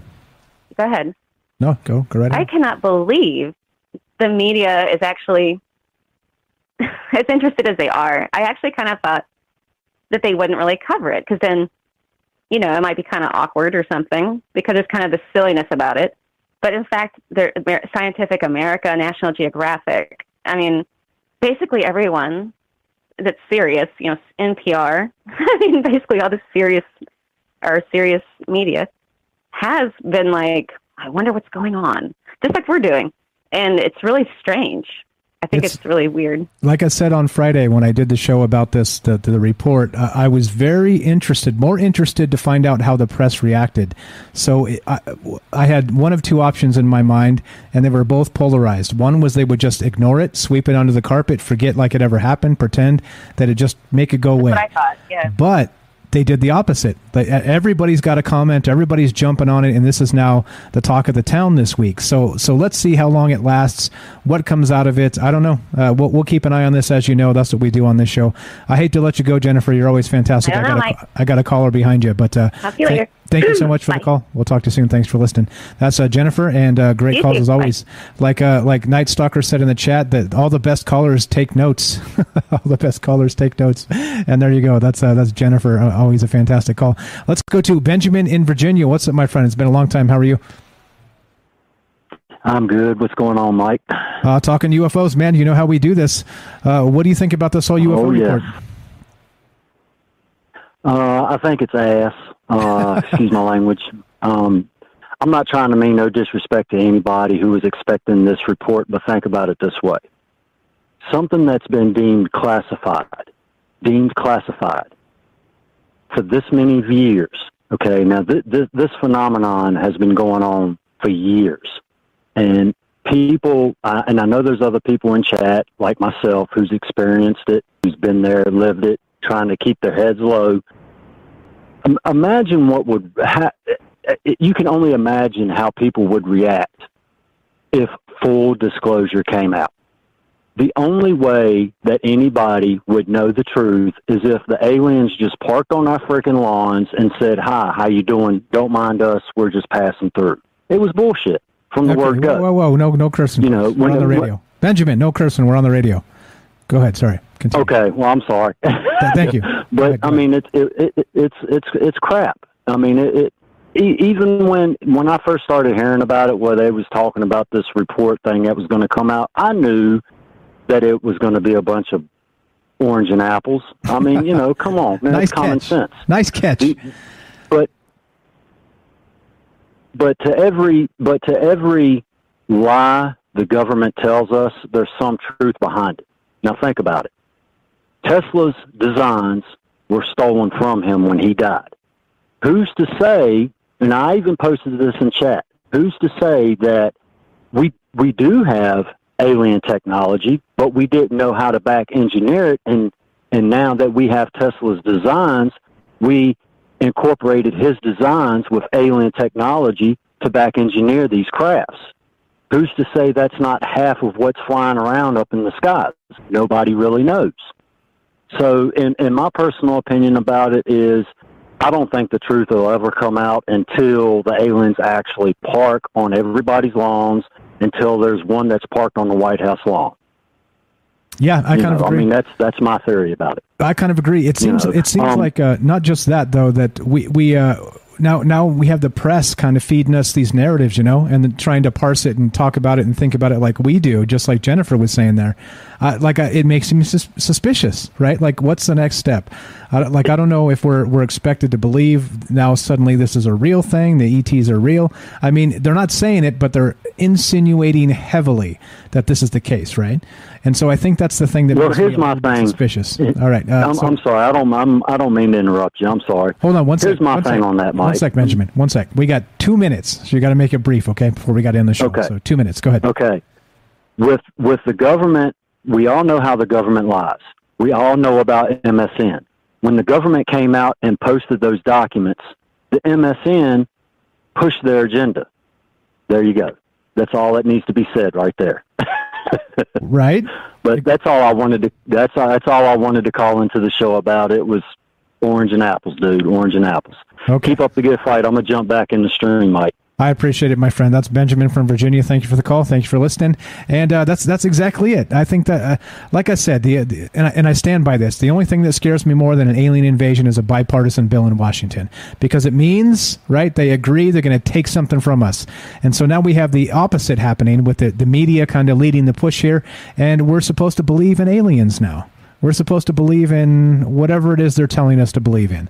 And so, again, right, like, fine, call me skeptical, call me a jerk, call me an a-hole, call me whatever you want to call me. I don't care. But I'm telling you, right now, I'm not going to buy this until, just like Benjamin said, till I get a UFO land on my lawn. Little green man, get out and say, hello, Michael Strange. And I'm telling you why. Not because I don't believe that this thing is a real phenomenon. I think it is, very much so. But I'm saying it because the information we get is going to come from the government, and that is not where we should get disclosure from. Like everybody thinks and has always thought that that's it. When the government says they're here, they're here. I don't think so. So in any case, thank you guys for the great calls tonight. Thanks for jumping in and saving me here at the last bit. We're out of time. Actually, we have another phone call. Let's see. We have enough time to take this. I'm gonna go to this phone call. We have about 1 minute. 1 minute. Hey. You're on Trouble Minds with Mike. We got like a minute left. What's your first name? And go right ahead. Hey, Mike. It's John. What's up, I was just brother? calling in about that triangle UFO, and I have seen one personally, and I was going to ask you if that's what you had seen out there in Nevada. No, I've never seen a triangle UFO. I've seen orbs, and I've seen one very fast, like a dot way out in the sky, just moving like incredibly fast across the horizon. I've never seen a triangle, no. Okay.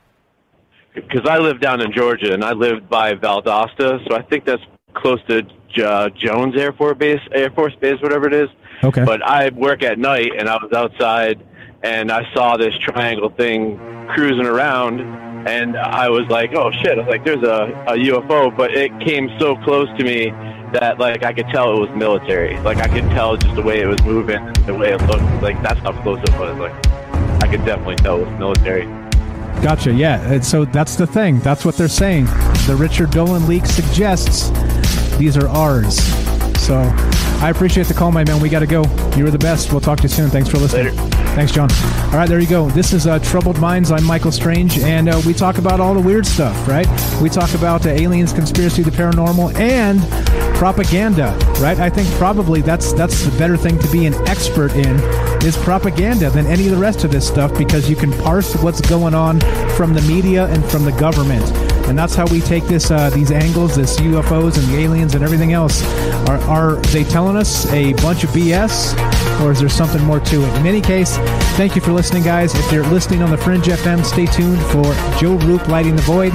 If you're listening to us on Facebook, DLive, YouTube, or the podcast feed, stay tuned for one more hour of Troubled Minds. Be sure, be strong, be true. Thank you for listening. From our Troubled Minds to yours, have a great night.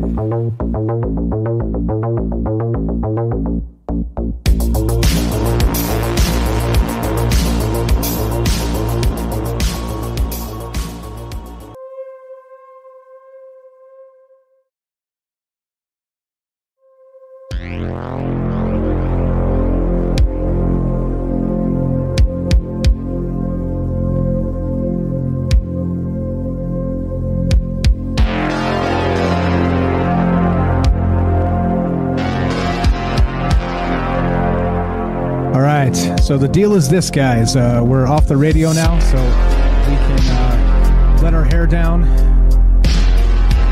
unbuckle the belt, and continue talking UFOs. No need to drop the cursing.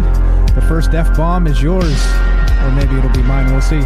But we're going to take a quick 2-minute break, and we're going to allow you some time to hit the restroom, top off your drink, tuck the kids in bed, do what you got to do. We're going to take a 2-minute break. This is Troubled Minds on Michael Strange, and we are still taking your phone calls. So if you want to be part of the show, the phone number is 702-957-1037. That's 702-957-1037. TroubledMinds.org. Join the Discord. Phone number is right there on the website. 2-minute break. Don't go anywhere. One more hour of Troubled Minds coming up. Looking to hear from you. What is your take on this UFO report and the way the media is reacting? Don't go anywhere. Be right back.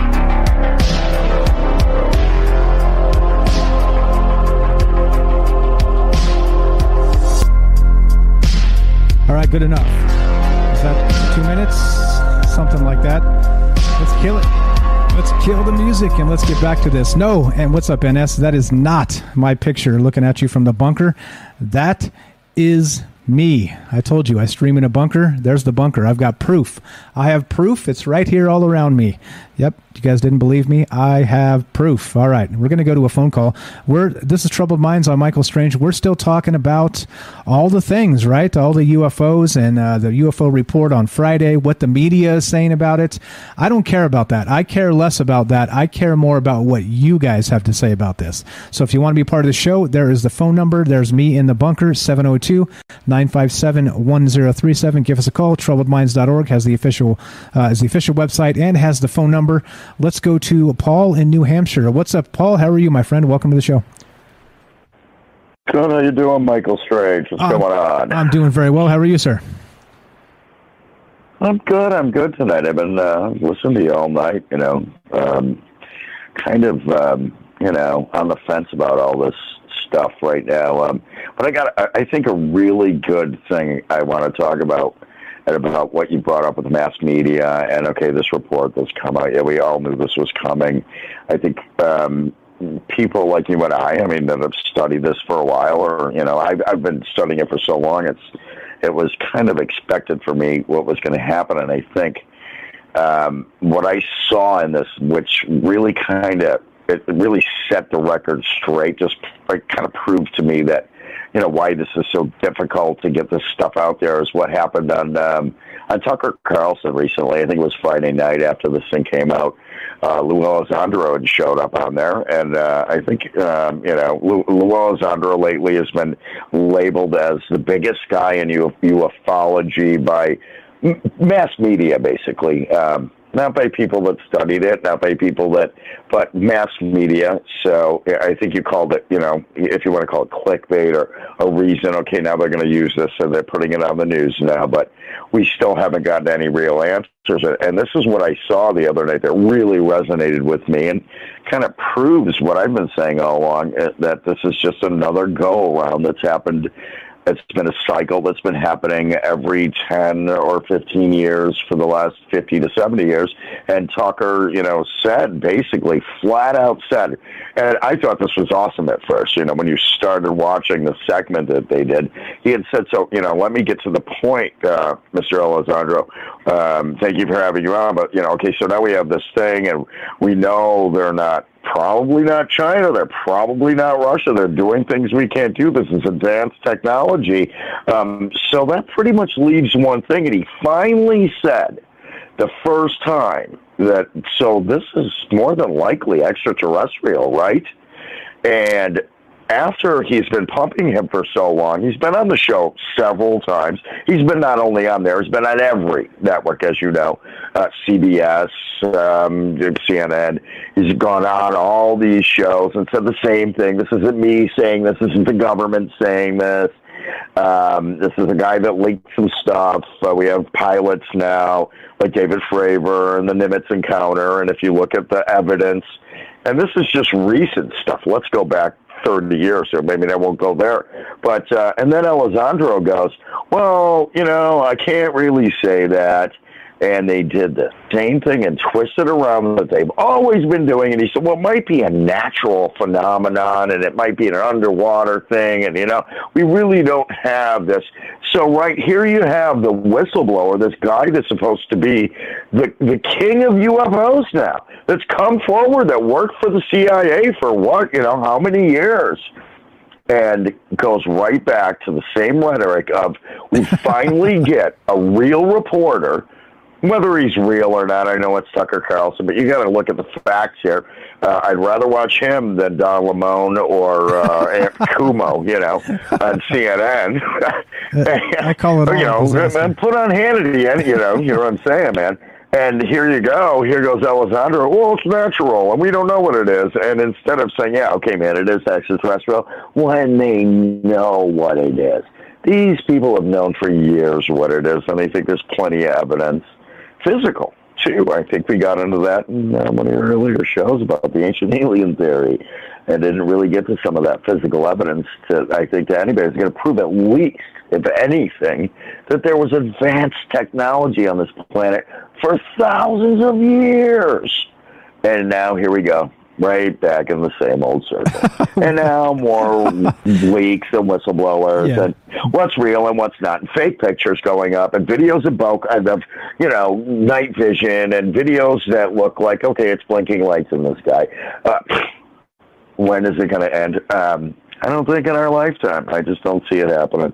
I've been saying that all along, and I for the last week I was, maybe I'm wrong, but I think they kind of proved us right with this whole smoke show that they've done. And that's what it is. I think that's how I feel. It's unfortunate that here we are again. Like like you said, somebody has the nuts to finally ask the question. It's like, look, is this aliens or not? Like, just give us the straight dope. Quit yanking our chain. Like, what's going on with this? Right? I can't really say. Well, what the hell are you doing here, man? Oh yeah. Can we swear now? By the way, can I say this? Oh, if I tell you the truth, they're going to cut my nuts off. Well, guess what? His nuts already got cut off, because now there he is on live TV lying through his teeth. And it's just what it is. And if you can't tell those guys now, they're just lying, and it's just to get your attention away from the real problems at hand. Now we need more problems. Now we have to worry about China and Russia. And I think I mentioned that with, the advanced technology. When I got off path with the TR-3B, let's face it, if they have this technology, and if aliens have contacted us and they're made a deal or whatever, perhaps they did back in the day, the truth is if we have this technology, it's going to be militarized. We know this. This is what they do. If you look back at what Stan Freeman talked about with the Roswell incident, Philip Corso, the general that came forward, that was part of that, and wrote a book about it and said, hey, we got night vision, we got fiber optics, we have, anti-gravity or whatever, your lasers. What did they do with it first? And that was advanced technology that was used for the military. And if you talk to anybody that knows anything about the military and is going to be a whistleblower, they're going to say they're so far advanced, you don't even know how advanced they are. And it would be weaponized. And I think that's all part of the big, huge problem here of why this will never come out. And that's because as human beings, we're not ready for it. We're not ready to get along. We're not ready to hold hands and have free free energy and, cures instead of treatment. This would blow the earth upside down. Every big pharma company would shut down. We wouldn't be able to, we wouldn't be able to power our house with a battery, okay? And it would power your house for the rest of your life. But on the flip side, somebody gets a hold of that little battery that can power your house for the rest of your life, figure out what they can do to weaponize that and perhaps destroy a city.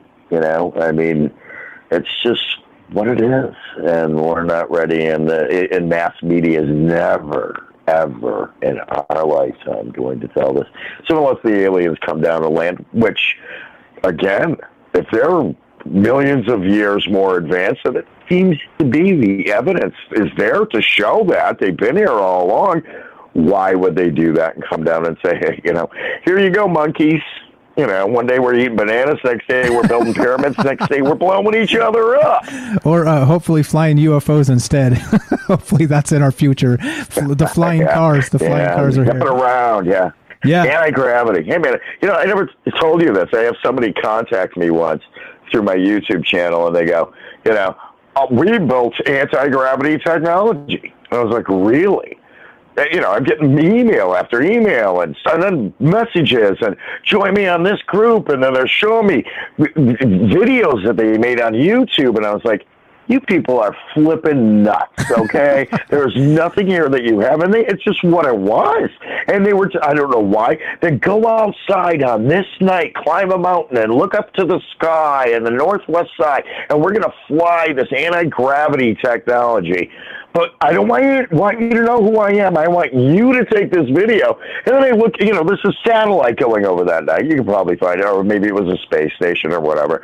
But, it was just Really? If you have this technology, why are you calling me with 8 videos on YouTube? Why aren't you calling, exactly. The White House? Come on. Yeah, exactly. Yeah, thank you. Yeah. Or Putin. Call Putin. Yeah. Make a deal with him. He'll buy it from you. Yeah. Start the I have something that's going to change the face of humanity, but I'm going to call Paul Spear in New Hampshire. Okay. Yeah. Okay. Yeah. Cool. Sounds good. It doesn't make sense, does it? Yeah, there's, like I said, there's a lot of plot holes here. I think that's partially what the issue is, and why we're suspicious, why we have this conversation. Because again, I am not that guy where I don't think that the alien thing is a complete hoax. I don't think that's the case at all. I think there's something to it for sure. However, I think that a lot of the information, like a huge percentage of it that we see, is either hoaxes or government disinformation, period. And so when you cascade an entire bunch of lies on top of like a couple nuggets of truth, it becomes impossible to find anything. And that's why we have this conversation. So that's what we're doing. I appreciate you to call tonight, Paul. Everybody follow New Hampshire UFO Hunter on YouTube. Thanks for calling in, my friend. Thanks for your hot takes on this. And we'll talk to you soon. Have a great night, okay? Thanks a lot, Mike. Good to talk to you. Thanks, bro. You too. Thanks, bro. There you go. As simple as that. If you guys want to be part of the show, it's as simple as that. Phone number right there down below the bunker, 702-957-1037 at troubledminds.org. You could also join the Discord. And what do you think about this? We're in that weird situation where the media seems interested, the government seems interested, and I got to admit, Jennifer was right. I'm a little miffed. They're moving in on my territory. What the hell's going on here? No, I'm just kidding. There's plenty conversations to share. But point being, right?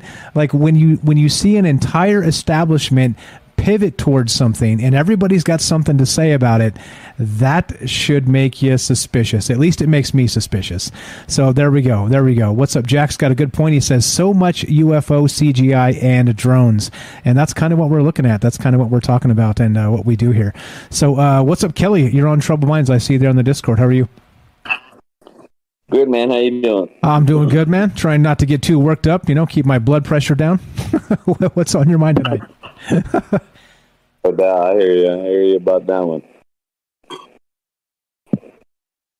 Yeah, so what do you think? What do you think is up with this? So the media is interested, the government's interested.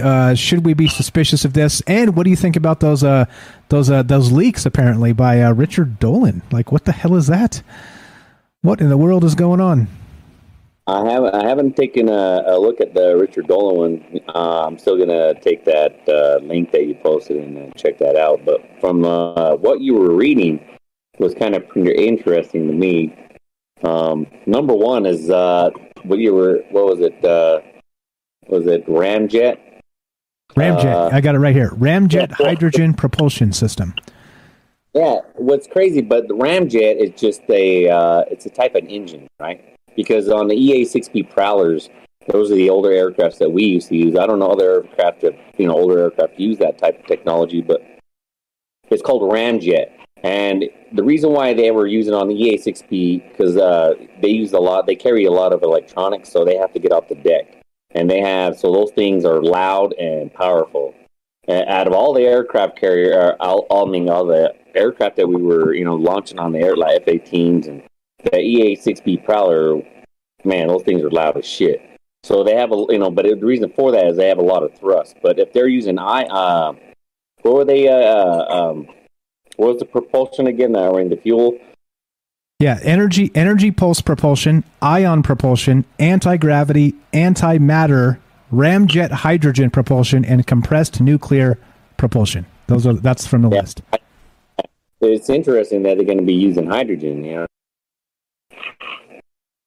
because I don't know. That kind of tells me by listening to some of those, it's like they're saying that those aircraft are ours, and I believe some of those things that they are. And the reason why I say that, because if you look at all the the evidence that's been like with all the photographs and all the videos that's over the decades, since we started having video camcorders and shit. But I would say, for me, the ones that you can see like with your eyes, Now we're talking at night, where they would fly these things, but it's like during the daytime. And you can see those things, the whole shape of them. It's not lit up, like some of these aircraft, or, like the Tic Tac so-called one that looks like plasma around it. Or they say some of those technology, some of the research, people that have been down those rabbit holes. But you hear some of that energy that is used in it. It kind of lights up the whole aircraft, like into, it looks like plasma, or look like people would say an energy ball or something. Yeah, well, okay, there's a lot here. So I think the problem with all of this becomes how much of this is ours, right? Like how much of this, like it's been rumored the TR-3B, right? That we have, Bob Lazar, the advanced engineering or reverse engineering, right? So how much of what you're saying there and what's on Dolan's list could actually be like anti-gravity UFOs? And do you think we're there? Do you think we're actually flying these things around that we built either by reverse engineering or with this type of breakthrough stuff that they're talking about? I mean, because that's really the conversation. Because if a lot of these are ours, that explains almost everything, doesn't it? Almost everything. That kind of puts all the pieces together. Yeah, I mean, for me, as being, I spent time in the military, quite a few years. But the thing about it is, when I listen to these, some of this stuff, right? And I kind of looking at, I want to see which ones, it's hard to tell you which one's alien and which one's man-made. But as through video evidence and all the stuff that we have, and all the stories of these other people that that say they've come in contact with these creatures, and or been on these aircraft with these people, with these other these other beings. I don't know. I say it's all theirs, but it's just reverse engineered technology that we've finally accomplished, I would say. But what aircraft? I mean, we still, if it's a TR-3B, you're still looking at more like a winged, kind of like what I was talking on another show was like the Aurora project, right? It's like a black triangle, kind of like the B-2 bomber. So for me, that it's almost like they're still trying to have that type of, that shape of an aircraft to be ours. Now, but like if you're anti-gravity, like I've said this before, it doesn't matter then. It doesn't matter what shape it is, really, because you're anti-gravity. But if you're traveling through the air and you want to have more smoother shape, you would have something like, they would say that like the Tic Tac or some, but even those, I don't even think those are ours. I mean, per se, like I would, some of the stuff you were talking about, like, how, and they've talked about it. They have that way to, like a plasma, where it's like a plasma burst, kind of like, mess with people's radar systems. But you see those things that are flying in and out of Mexico, in that volcano, they're all shaped like that. They're all, like the I've heard they were Andromeda shapes, ships, right? The ones that look like a cigar shape. You see, those have been photographed everywhere. I've even posted a few times, even today, where of a new one, is that compilation of UFOs. The ones that are like the first three of them, they're all like the elongated shape. It's crazy. But again, if you have, you would think that we think more human wise. That what shape would you have? But you also have like what the Germans had. The Higginboo, like the ones that are kind of shaped like the saucer shape or something like that.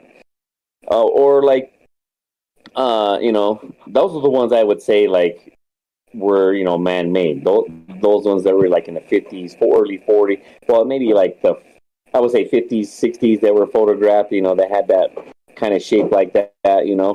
Those were probably anti-gravity. Germans were using that. Were trying that stuff for way before us or anybody out there. Probably. They got some. I would say, like I said too, they got some technology somewhere. Probably from India, Vimanas, you hear all those. But for the government, I have a rebuttal for them. Like they're saying that they don't know and they don't think that it's aliens or whatnot. I would beg to differ. I mean, actually, Robert Bigelow, the man who's worked with them for I don't know how many years, decades, I would suppose, he even came out on TV and during an interview and saying, yeah, he knows he's the most one to spend money on this stuff. And yeah, he said that these things walking around us. So, I mean, yeah, that's a good point. Go ahead. Yeah, you're onto something. Go ahead. Yeah, I was just saying they're contradicting themselves, all the time, So and the things too, like anti-gravity in 1950s. That's we've talked about that too.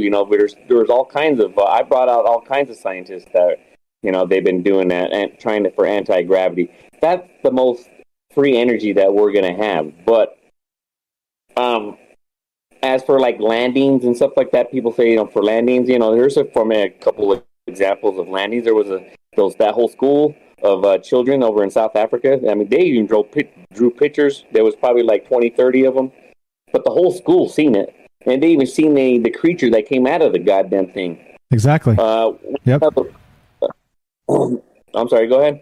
Yeah, so you got a bunch of fantastic points here, and so it just depends on basically like the certain slice of faction that you ask, right? So if you ask like the Corbell George Knapp faction, they're going to tell you, yeah, they're probably ET, right? They're going to imply heavily. They'll probably come short of saying it outright. If you ask Bigelow, right? Bigelow has straight up said in interviews, hey, by the way, we've got actual craft like metamaterials from crash retrievals. We've got these things, and to my knowledge, I am satisfied that this is the accuracy of the reports, right? Like it just, again, like it depends on who you ask. And then you go to Lou Elizondo and he won't even he tiptoes right up to it and says, no, I can't say aliens. He can't even imply aliens. But it's like, come on, like what the hell is going on? It just depends on who you ask. You ask us, and you ask me, and I'm suspicious, right? Because, of course, there's a lot here that, just like you said, they contradict the hell out of themselves. And what are we supposed to do? Like, which faction of those folks do you believe, right? And there's more. There's more on top of that. There's the Galactic Federation, right? I mean, and then we have compelling stories like the landing at the kids at the school in Africa. I mean, and those they're all 30 plus now, and they actually got them together recently and interviewed them, and they all stand by their story. That they saw the aliens get out of the craft and approach them at that school, right? I mean, it's nuts. Yeah, it's nuts. Yeah, I mean, that's just, and it just keeps going on. Like I put pictures on there too. There was pictures of, it looks like a literal landing. It's kind of shaped, like the Tic Tac shape. It's all lit up too. It was over in Otasko, Russia in 1995. Also a similar one. It was over in Canada. I'll repost them on Discord, but it was like the same shape, same lit up body, and that was in 21, and then you have the Randlesham Forest. You can just keep going on and on. There has been landing. To people need to do their. I don't know how much research these people have done, or that are like just because we call them normies that doesn't they're getting into it now, but at the same time, this has been happening. It's been going on. These landings have happened. Aliens walk out. People talk about them. They, or even people, that have contactees and stuff like that. Yeah, there's enough compelling cases. Again, if there were no compelling cases, if I thought it was all phony, we wouldn't be doing this show at all. We wouldn't be talking. I'd be like, whatever, this is dumb. But it's not dumb. It depends on who you ask, right? Like some people are all in and they're saying, no, the aliens are here and they run this shit.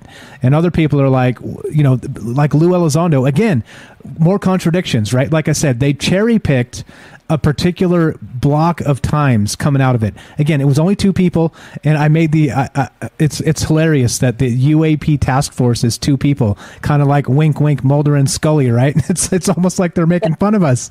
It's like, what the hell? But then, so they cherry pick this particular group of data. The only things we get from the government are these tic-tac shaped things, which fine, legitimate, like you said, cigar shapes going back to Blue Book, and before that, fine. But what about all the rest? There's saucers, there's orbs, there's triangles, there's all kinds of shit they're talking about that people have seen. People get videos of this stuff. Again, go to the MUFON archives. I've got some compelling stuff straight from them. Like it's so absurd that it seems like just in this topic, there's like 10 different realities, right? Just in this one topic, it's insane. And I can't help but think it's on purpose, that I think they don't want us knowing which of those slices is correct, right? It just seems like that's the only way, that's the only reason why we'd have so many different explanations for the same damn thing. Just one man's opinion. Yeah. Another conclusion on some of this stuff would be, for me too, is when they say, they don't, and their wording of like their, that was released on Friday was, aerial clutter, or, just some of the other wordings saying that it could be, other, someone else. But what that, to me, kind of almost sounds like they're interested in who has this type of anti-gravity technology and is not sharing it. You know what I mean? It could be a company that has, like a man that's like, to say, a billionaire, and has, undercover, you know what I mean, that's got their own scientists. And that's what I would do personally. If I ever had money, I would create my own, my own scientist lab and have these guys just go to work. But because the reason why I say that is because you have other stuff that flies around in the sky that, people say that they look like a guy in a jetpack, from these, airline pilots are saying, yeah, these things just flew right by me. It looked like a guy in a jetpack. But they never caught this guy. They've never found out who he was or what, Yes, there's these type of things out there, or, the ones that look like the military you're using now.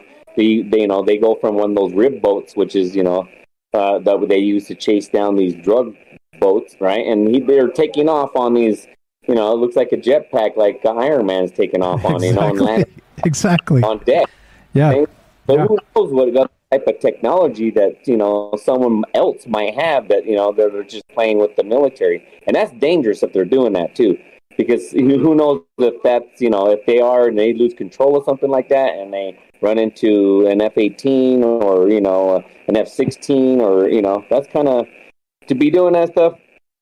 And that's why I say, if more or less that type of stuff that's messing around next to these jets, that has to be military. Has to be.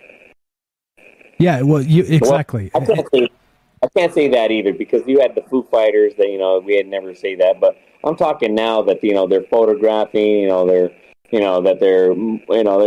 those ones that they're kind of pushing into the mainframe, maybe that's what they're using the mainstream media about, like, oh, look at these ones, forget about the other shaped ones, look at these ones, Well, that's what I mean. That's what's suspicious to me, is there's so many different kinds and shapes. I've seen orbs, right? So how come, the Tic Tac is not an orb? What's up with those things? Tons of people see orbs all the time. There's compelling footage of orbs in the sky. Like this is the type of stuff. Like it seems very much like they're trying to control tightly the conversation about exactly what kind of UFO we're talking about. And that's the suspicious part to me. Yeah, that's the thing, right? I say this and the UFO Twitter goes nuts, right? People give me the thumbs down on the YouTube. They're like, oh, this guy's such a hater. No, I'm just not easily fooled. Come on now. Like, ask some questions, for crying out loud. Which of these are ours? Which of these aren't? Let's start there, right? I mean, there's a huge conversation to be had about this. So, anyway. So all that other stuff. Have you ever heard of anti-gravity propulsion? Or what is it? Antimatter propulsion. Have you heard of that in any capacity whatsoever? Yeah, antimatter propulsion. Antimatter. Oh man, I've ran across that, but in some readings, but like not as being worked in any kind of like space. And more, everything now is like ion cannon or ion engine stuff, because that's what China is actually. They're talking about. That's what they're going to use their stuff to get to Mars, because the whole race to get to these different planets around here. But yeah, ion, but not antimatter. Antimatter would be more like, who do they? I think maybe I hear something like that, like where they slam atoms together down on over in CERN. How's that? Yeah, CERN. Maybe with CERN, but nothing for like propulsion systems or anything like that. Because if you're using antimatter, any kind of matter like that, it'd be, man, that's a lot of. I don't even know where to even go to start with that, because try to use that as an energy source. Fuck, to even contain that would be amazing in itself. Exactly. So the way I understand it, and this could be from comic books, so correct me if I'm wrong, is that antimatter, when it actually makes contact with matter, it disintegrates and in a huge explosion sort of thing, and they can't get, even if we can get it, we can't get it to stay in a stable state. So it comes and it makes like a pop and it goes, right? That's how I understand it. If I'm wrong, I'm wrong.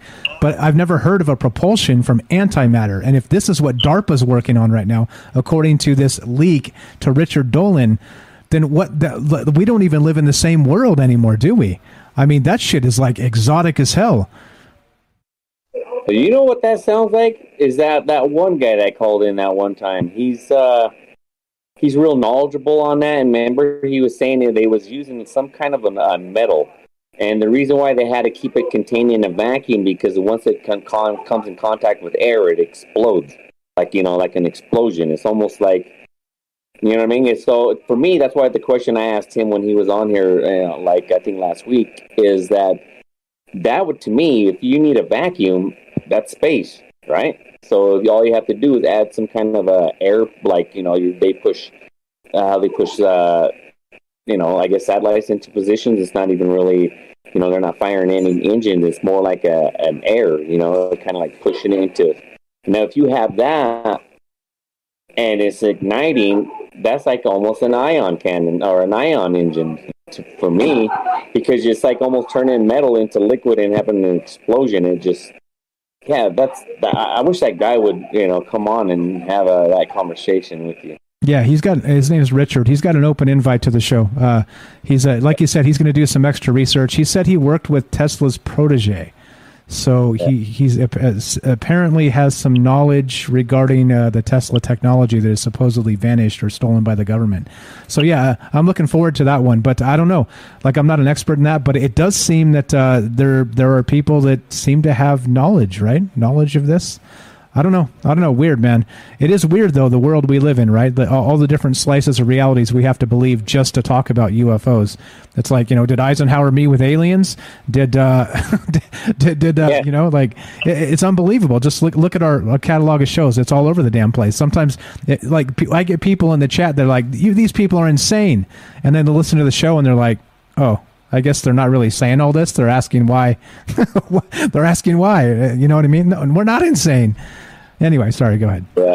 Yeah, man. No, all this stuff, though, to me, because I like the old ancient history, and to me, this is like nothing new under the sun, man. Because if you go back to there's a different culture that talk about their flying gods. In South America, it was Kukulkan, and over in Sumeria, it was Anunnaki, and then you have over in India, the flying Vimanas, and but all the stories are the same, and these technologies, they're not new. I mean, they've been around thousands of years. It's just to us, because we didn't know or even have the technology, or even the heavy metals that's used, like 115, what's his name was saying? Bob Lazar. Bob Lazar, yeah, 115. Yep. I mean, that's compelling to me that these things they've been, obviously to me, they've got these things working pretty well now. You know what's interesting? Yeah, sorry to cut you off there. So, what's interesting about that element 115? I hadn't heard this until semi-recently, but there's a guy named Jeremy Rees, I think. Rees, he goes by the moniker Alien Scientist. And he was saying that in the the early 90s, Russia spent over $1 billion trying to create element 115, and they actually invented it when it became a thing. It's called Moscovium, I believe. If it's not that, it's got a Russian name for sure.